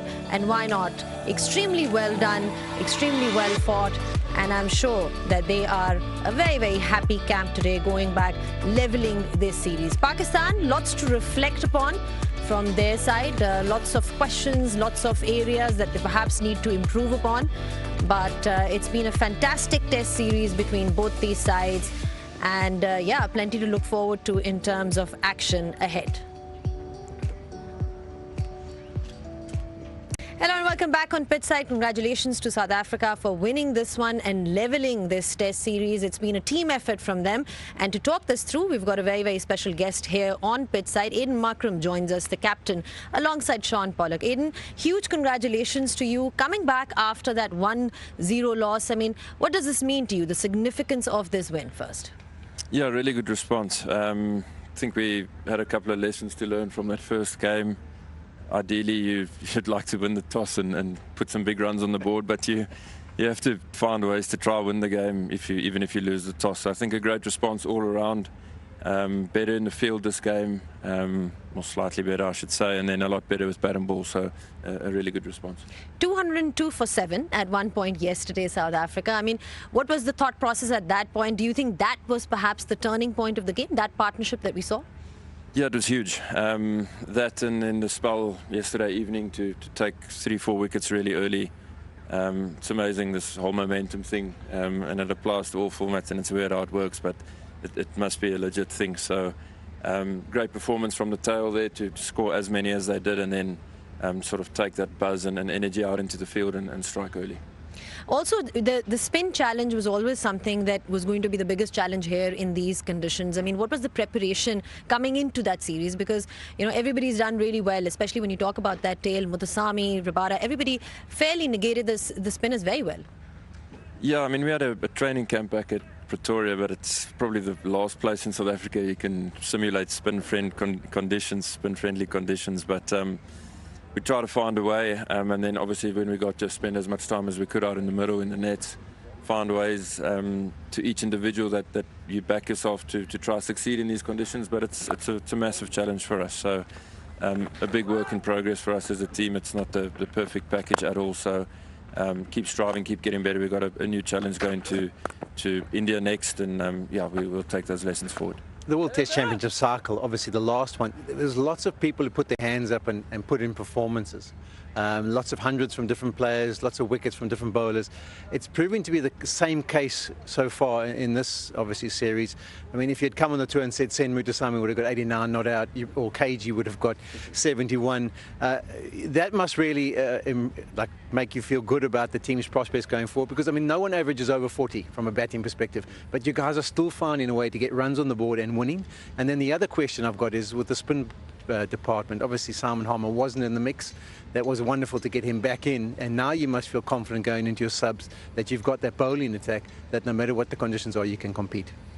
Yeah, it's great to, I mean, you will know as well, Polly, like when you're in a team and everyone's contributing, and not always massive scores, but guys feel sort of proud of their performance when you get onto the right side of the result. And there's nothing better than touring with a great group of guys that have a great energy, and that's very fortunate that we have. It's not something you can fake or anything. It's quite a real thing, and it makes touring a lot easier and a lot better. And then I think through that, performances sort of come with that as well. So that's a great space for us to be in as a team.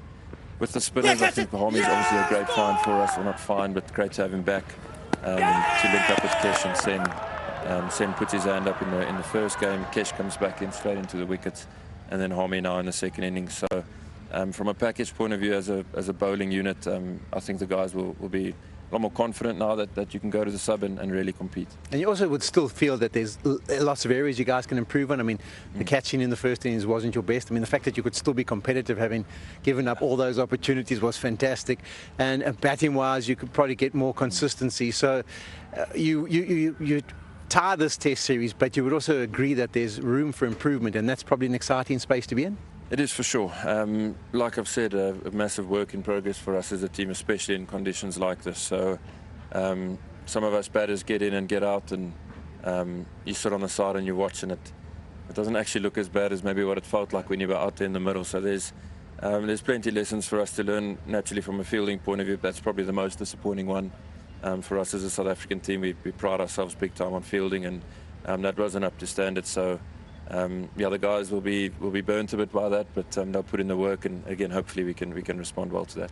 Just on the fielding then, does it get difficult or a different challenge when you are in different conditions? Obviously in South Africa with a high bounce and everything, it is different. Is that a factor at all? Or, of course, we're not looking for an excuse here, but just talking about the fact that these are different conditions. It is very different, yeah. It's no excuse like you mentioned, but it's quite different. Your slip catches, even off the seamers, they're like knee height and lower. In South Africa, they're normally climbing, and definitely not trying to create excuses, but again, the more time you spend in conditions like this, the more you get that feel, and try to premeditate maybe where a catch can go, and in South Africa it might be a certain place, and here it might be different. So you explore with options like that, and see how you feel comfortable, and hopefully then on the day you can catch them. Last one from me. Do you think KG's now looking for a promotion in the batting line?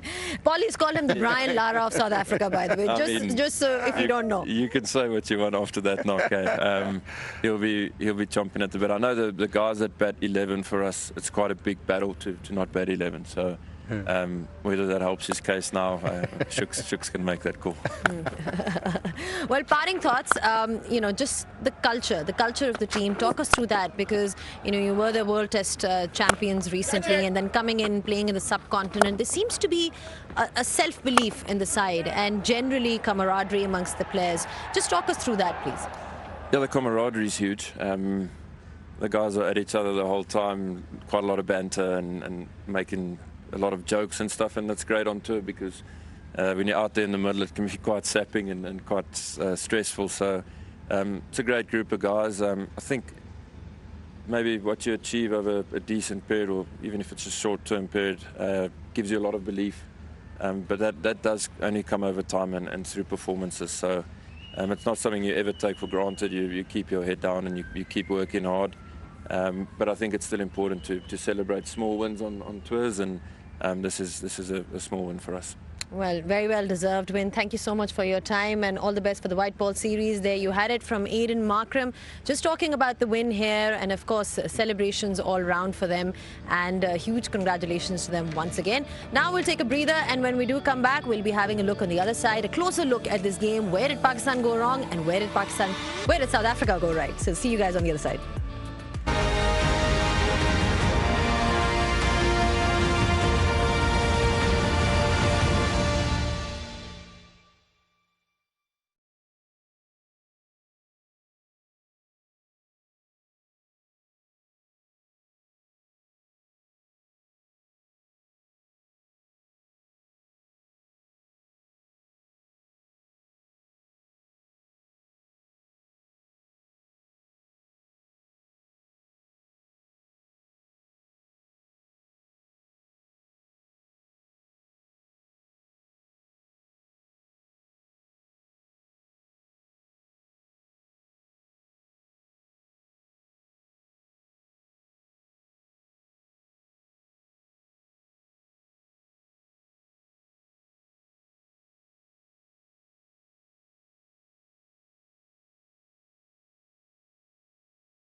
South Africa leveling this series. Then quick look at what happened in this particular test match. South Africa were 404. That's what they made after that brilliant partnership that we saw in response. Pakistan were just bundled out for 138, and South Africa then fairly making it easy for them to chase those runs. 73 for 2 is what happened, and South Africa won this game by 8 wickets and managed to level it. Yeah, we're back on pitch side just discussing how both the teams fared in this particular test match. Pakistan, of course, lots to learn from this test match. A lot of areas of concern and a lot of areas to work on. South Africa would be the happier team that they've managed to win a test match in the subcontinent. So we've now been joined by Waqar Yunus. Waqar, if you were to look back at this test match and point out where Pakistan lost this game, what would that moment be? Well, I would not look at this test match only, but overall it's the second inning. I mean, first inning we didn't score enough. Our batters scored well in the first inning in the first part, but the second part, you know, we have given the numbers many times now that the lower order batter, the tail ender, is not really contributing at all. And then on top of that, you know, second inning we're not really batting that well. We gave away too many runs. There's so many, you know, areas of concern for Pakistan. So pick any. So I feel that Pakistan need to really sit down and work it out that what's going wrong. I feel it's the second inning where the problem is. I don't know if it's a fitness by staying in the field for too long and I can't bat after that, or the technique. I feel that it's more about technique than anything else. They struggle to manage spin when they started spinning. I mean, just from what you're saying, you know, we've got some figures up there to really talk about sort of what you're saying. In fact, this is just in tests overall. We're talking about those last 5 wickets where Pakistan seems to not contribute at all. And it's in both innings that we're talking about. So that tail needs to start performing. The numbers speak for themselves, Waqar. Even the top orders need to perform in the second inning. First inning, when you prepare a pitch which is going to turn later on, it's fine. It's the best time to bat. And Pakistan managed to win both tosses, and they batted well in the first inning. It's the second inning where the problem starts. You know, they had time to sort of kill when these wickets fell. And they couldn't because there were only like 10, 15 overs left, and they just were playing all over the ball, and there are a few technical issues. Abdullah Shafiq struggled to manage that pace, that length, and you know, a few drop catches also. But it's a huge issue. I know we've gone from good pitches to pitches who are underprepared or pitches who are conducive for the spinners, but we forgot that we have to bat also on that. You know, lucky that we won the toss and we're scoring run in the first inning, but the second inning has been a massive issue. It's a clear indication that Pakistan struggled to sort of, you know, bat second inning. Also, Polly, you know, Waqar mentioned somebody like Abdullah Shafiq. You know, he's been struggling technically and getting out literally the same way. That's what we've seen in the last maybe 10 innings or something. How does a batter or how does a cricketer, if there is a technical difficulty that they're facing, how do you overcome something like that? Well, first of all, you've got to admit you've got an issue. Second of all, you've got to go to the coach and say, okay, what can we do technically wise, practice wise, to be able to improve on this? And once you've got that plan in place, then you try and implement. You do your drills, you do as much as you can, and then when you get into the middle to play, you try and forget about it, just watch the ball and play from there. But I don't think he's the backbone of the team for me. The bigger concern for me would maybe be someone like you've got your Baba, you've got your Rizwan, you've got your Saad Shakil. I mean, those are the nuts and bolts of the middle order. They are the ones that have to be able to play spin well. And I think the 3 dismissals that we saw in the second innings, Saad was out to a slow delivery, out way ahead of himself, nicked off to the slip. Baba's head was falling over. Rizwan was caught in no man's land. I think those are the issues for me, that the guys need to make sure that they understand how important they are to the team and that they are the backbone of the side, and when they get a chance, they have to make them pay. The other thing is, Aidan Markham talked about South Africa, saying their characters come to the fore. You know how you show character? You show character when you've got your backs to the wall. And the backs to the wall means when you're 5 or 6 down. What do the bowlers do from a batting perspective? That shows character. What do you do when a team is 210 for 7 and you've got a lead of 100, 120? how do you show the character that someone says, okay, I'm taking the responsibility here. They're not getting more than 230. We're going to have a 100 lead. You get a 100 lead here, you win the test match. It was going to be an absolute no-brainer. So that is the character of the side that needs to come to the fore. How you get that to come to the fore, that's the difficult part. But you would think with all the international experience that those guys have had, that they would be able to do something. Bowling-wise, I mean, you can't be upset with what they've done. The spinners have done a brilliant job. I mean, your spinners, on average, finger spinners probably average 30 in Test cricket. I think if you had to look at your finger spinners, they're averaging mid-20s, and they're doing the job. They are picking up the wickets. Batting hasn't been enough runs. The fast bowlers are also doing their job when they get a chance. So I think it goes down to character, and that's why they'll be disappointed. They had an opportunity. It was almost like they were 4-0 up in a soccer game, and they allowed South Africa to creep their way back in and win the game comfortably, and that's where they'll be disappointed. But that's been a pattern across formats, Vakar. I want to talk about that. When you're allowing teams to take the game away from you, whether it is T20 or Test cricket, what do you pin that down to? I mean, why does that happen repeatedly? It's the killing instinct, you know. I feel that Pakistan get complacent at times, you know, thinking that the game is in the pocket or we got the lead, and they get in that comfort zone. Test match cricket, you cannot get into comfort zone. One good session, one good, 10 overs, you are in trouble, and that's what happened. I mean, lower order batsmen, they shown their technique from South Africa, and they've shown that it's very much battable, this pitch. On the other hand, Pakistan, they were all over the shop. They lost the game when they went back into the dressing room after seeing what Rabada did, what Maharaj did to them, and they were really out of this game. We all knew it in the comment box that, you know, the body language of the guys were really down. And I think, as Paulie said, it's about showing character. It's about showing attitude. And I think that's what was missing. I also wonder what was said from a management perspective. Pakistan won that first test, and we discussed in the show afterwards that something needs to be said to those bottom 5 batters. Yes. That they can't be bowled out for 17 for 5 and 17 for 6, whatever it was. So when you win a game like that, as a coaching staff, you've got to say, okay, we won the game, that's great, we like the result, but there was lots we can improve on, and I don't want to see us throw our wickets away in the next test match. We've got to show application. The next innings was probably worse than what we saw in the first, so you wonder whether anything was raised, and that's what I'm saying with Waka. When you've played a lot of test cricket like we had, there's always reference points.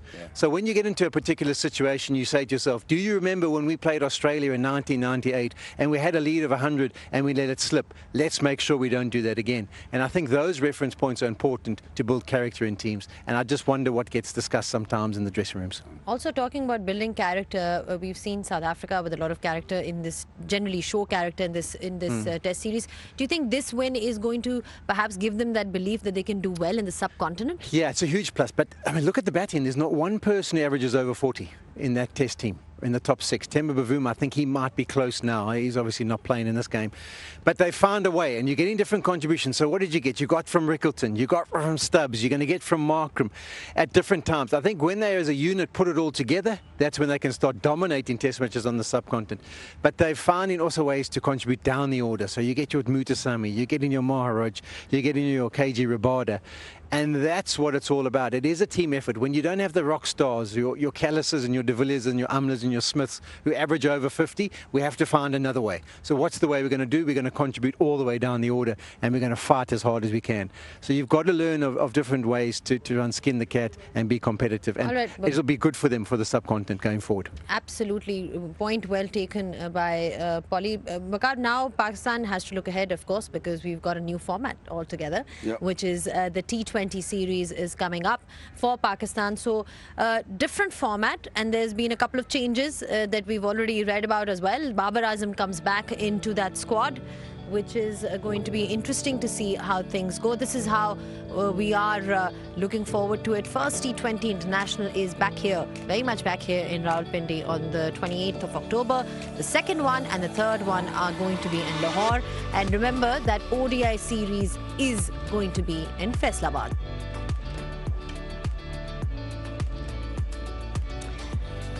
So we do have a World Cup coming up next year, T20 World Cup, and the preparations have been, well, they have already started, and now you're looking ahead to that. I mean, what can we expect from this? We lost the Asia Cup. Pakistan lost the Asia Cup final. But, of course, there's been a couple of changes around. I mean, what do you want to see from this side?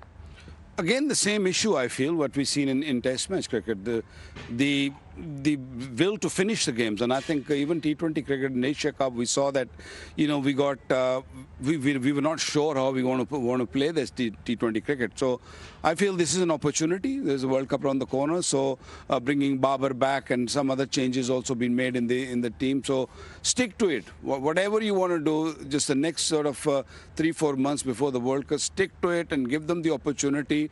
And however you want to play, because we still don't know how we want to just play this T20 cricket. So first find out that, and then keep those guys playing and give them confidence. T20 format then for South Africa. Polly, what can we expect? Of course, a brilliant white ball team. Overall, South Africa has some resources up their sleeve just in terms of talent. For sure. Over the last 18 months, they've really tried a lot of individuals. A lot of people have been rested for T20 tournaments, but this little gap of a month or so, they've got 3 T20s here, 5 T20s in India. Subcontinental conditions is where the World Cup is happening. So I expect them to solidify their side. They must work out who their 15 are, work out who's going to play what role, and try and stick to them, give them as much time to playing together. You'll see a lot of firepower. South Africa have got wonderful ability, good variations with their bowlers. So I'm excited. I think it'll be a cracking T20 series. Well, there's the squad that you have.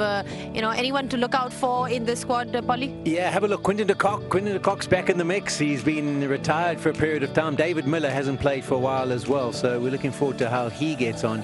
And then the likes of Corvin Bosch, George Linder, Andile Simelane. Luandre Pretorius, he's a real hand for Donovan Ferreira. He gives it a good whack. And Andre Berger, you mightn't have seen much of him as a fast bowler. He's pretty exciting, as is Quinton Papaka, Kutsia, Williams.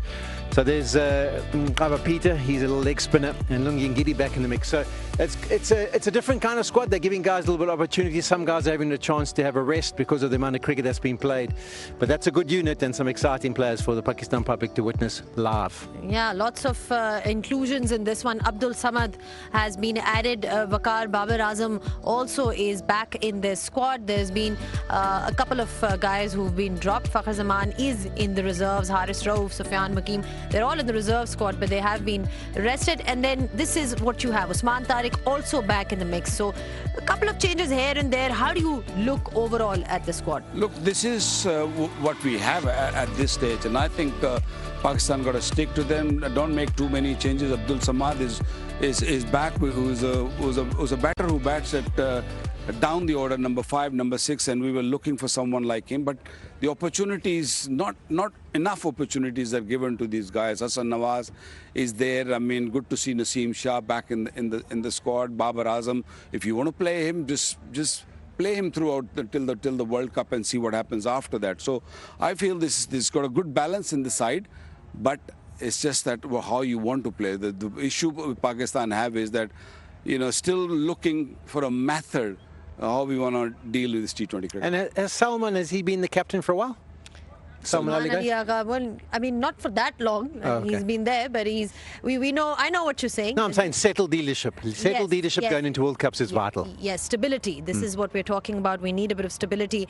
But just talking about all the action, remember you can catch all the T20s and the one-day internationals. If you are in the UK, then you've got a stream right there, which is live.pcb.com.pk, which is where you can see all the matches. So do catch on, because we've got all the white ball cricket lined up for you. And remember that the first T20 international is going to be played on the 28th of October. This is what we are looking forward to. Pakistan versus South Africa. The coverage starts at 7:25 p.m. on the 28th of October, very much live from here in Pindi. All right then, gentlemen, thank you so much for your thoughts. Polly, I hope that you've had a good time in Pakistan and you've been looked after. Indeed. Wonderful experience again. Anything else? No. Looking forward to watching the T20s and one-days from home. It's been a while since I've been home. All right. He just wants to go home, right? He just wants to go home. Don't we all? Yes, of course. Now, I think it is time to head home. But thank you so much, gentlemen, once again for your insight and all your valuable advice that we get to hear from all of you. But yeah, I hope you guys have enjoyed this coverage of this Test series. It's been absolutely amazing, considering the fact that we've had a 1-all series. It would be nice if we had another Test match, because then we would be going into it at 1-all. But it's been great fun and action-packed completely. Until the T20 series, it's goodbye from all of us. second test, day one, and it once again promises to be an examination of skill, resilience, and how good you are on a spinning track. A good toss to win for Pakistan. Shan Masood there opting to bat straight away. No hesitations whatsoever. It looks a brittle pitch. It looks a pitch that will offer a lot of assistance. Oh, this one, bowling. What a start from Harmer. And a lovely 50 from Pakistan captain. His fourth 50-plus score. The Lashmi gets to his 50. Oh, that could be gone. The new ball done the job. Yes! Something for South Africa to rejoice. They had a good time of it. The last session probably belonging to South Africa. Second test, day two, and we are here, and we promise you a lot of action. 50 comes up for South Shakil. Edge and taken. Another 50 on this tour for Tony de Zorzi, and that'll bring up his 50 as well. He has got his first test wicket. What a moment for him at 38 years of age. And he'll walk off feeling like a king. His form is back, yes. It is the second test, day three. Oh, that's close, that's gone. It's a fifer for Asif Afridi on debut. And it's a half century for Muthusamy. Down the track and gone this time. Rabada just chips it in the air. It is a fabulous chip. With a great 50. This is for the team. Gone for the appeal and finger has gone up. Edge and gone. Meta dealt with. And Pakistan are still 4 wickets down. Goes back and hustles. That's 50 for Babar. And that is it. Oh, chance taken. Harmer strikes again. He's got 5.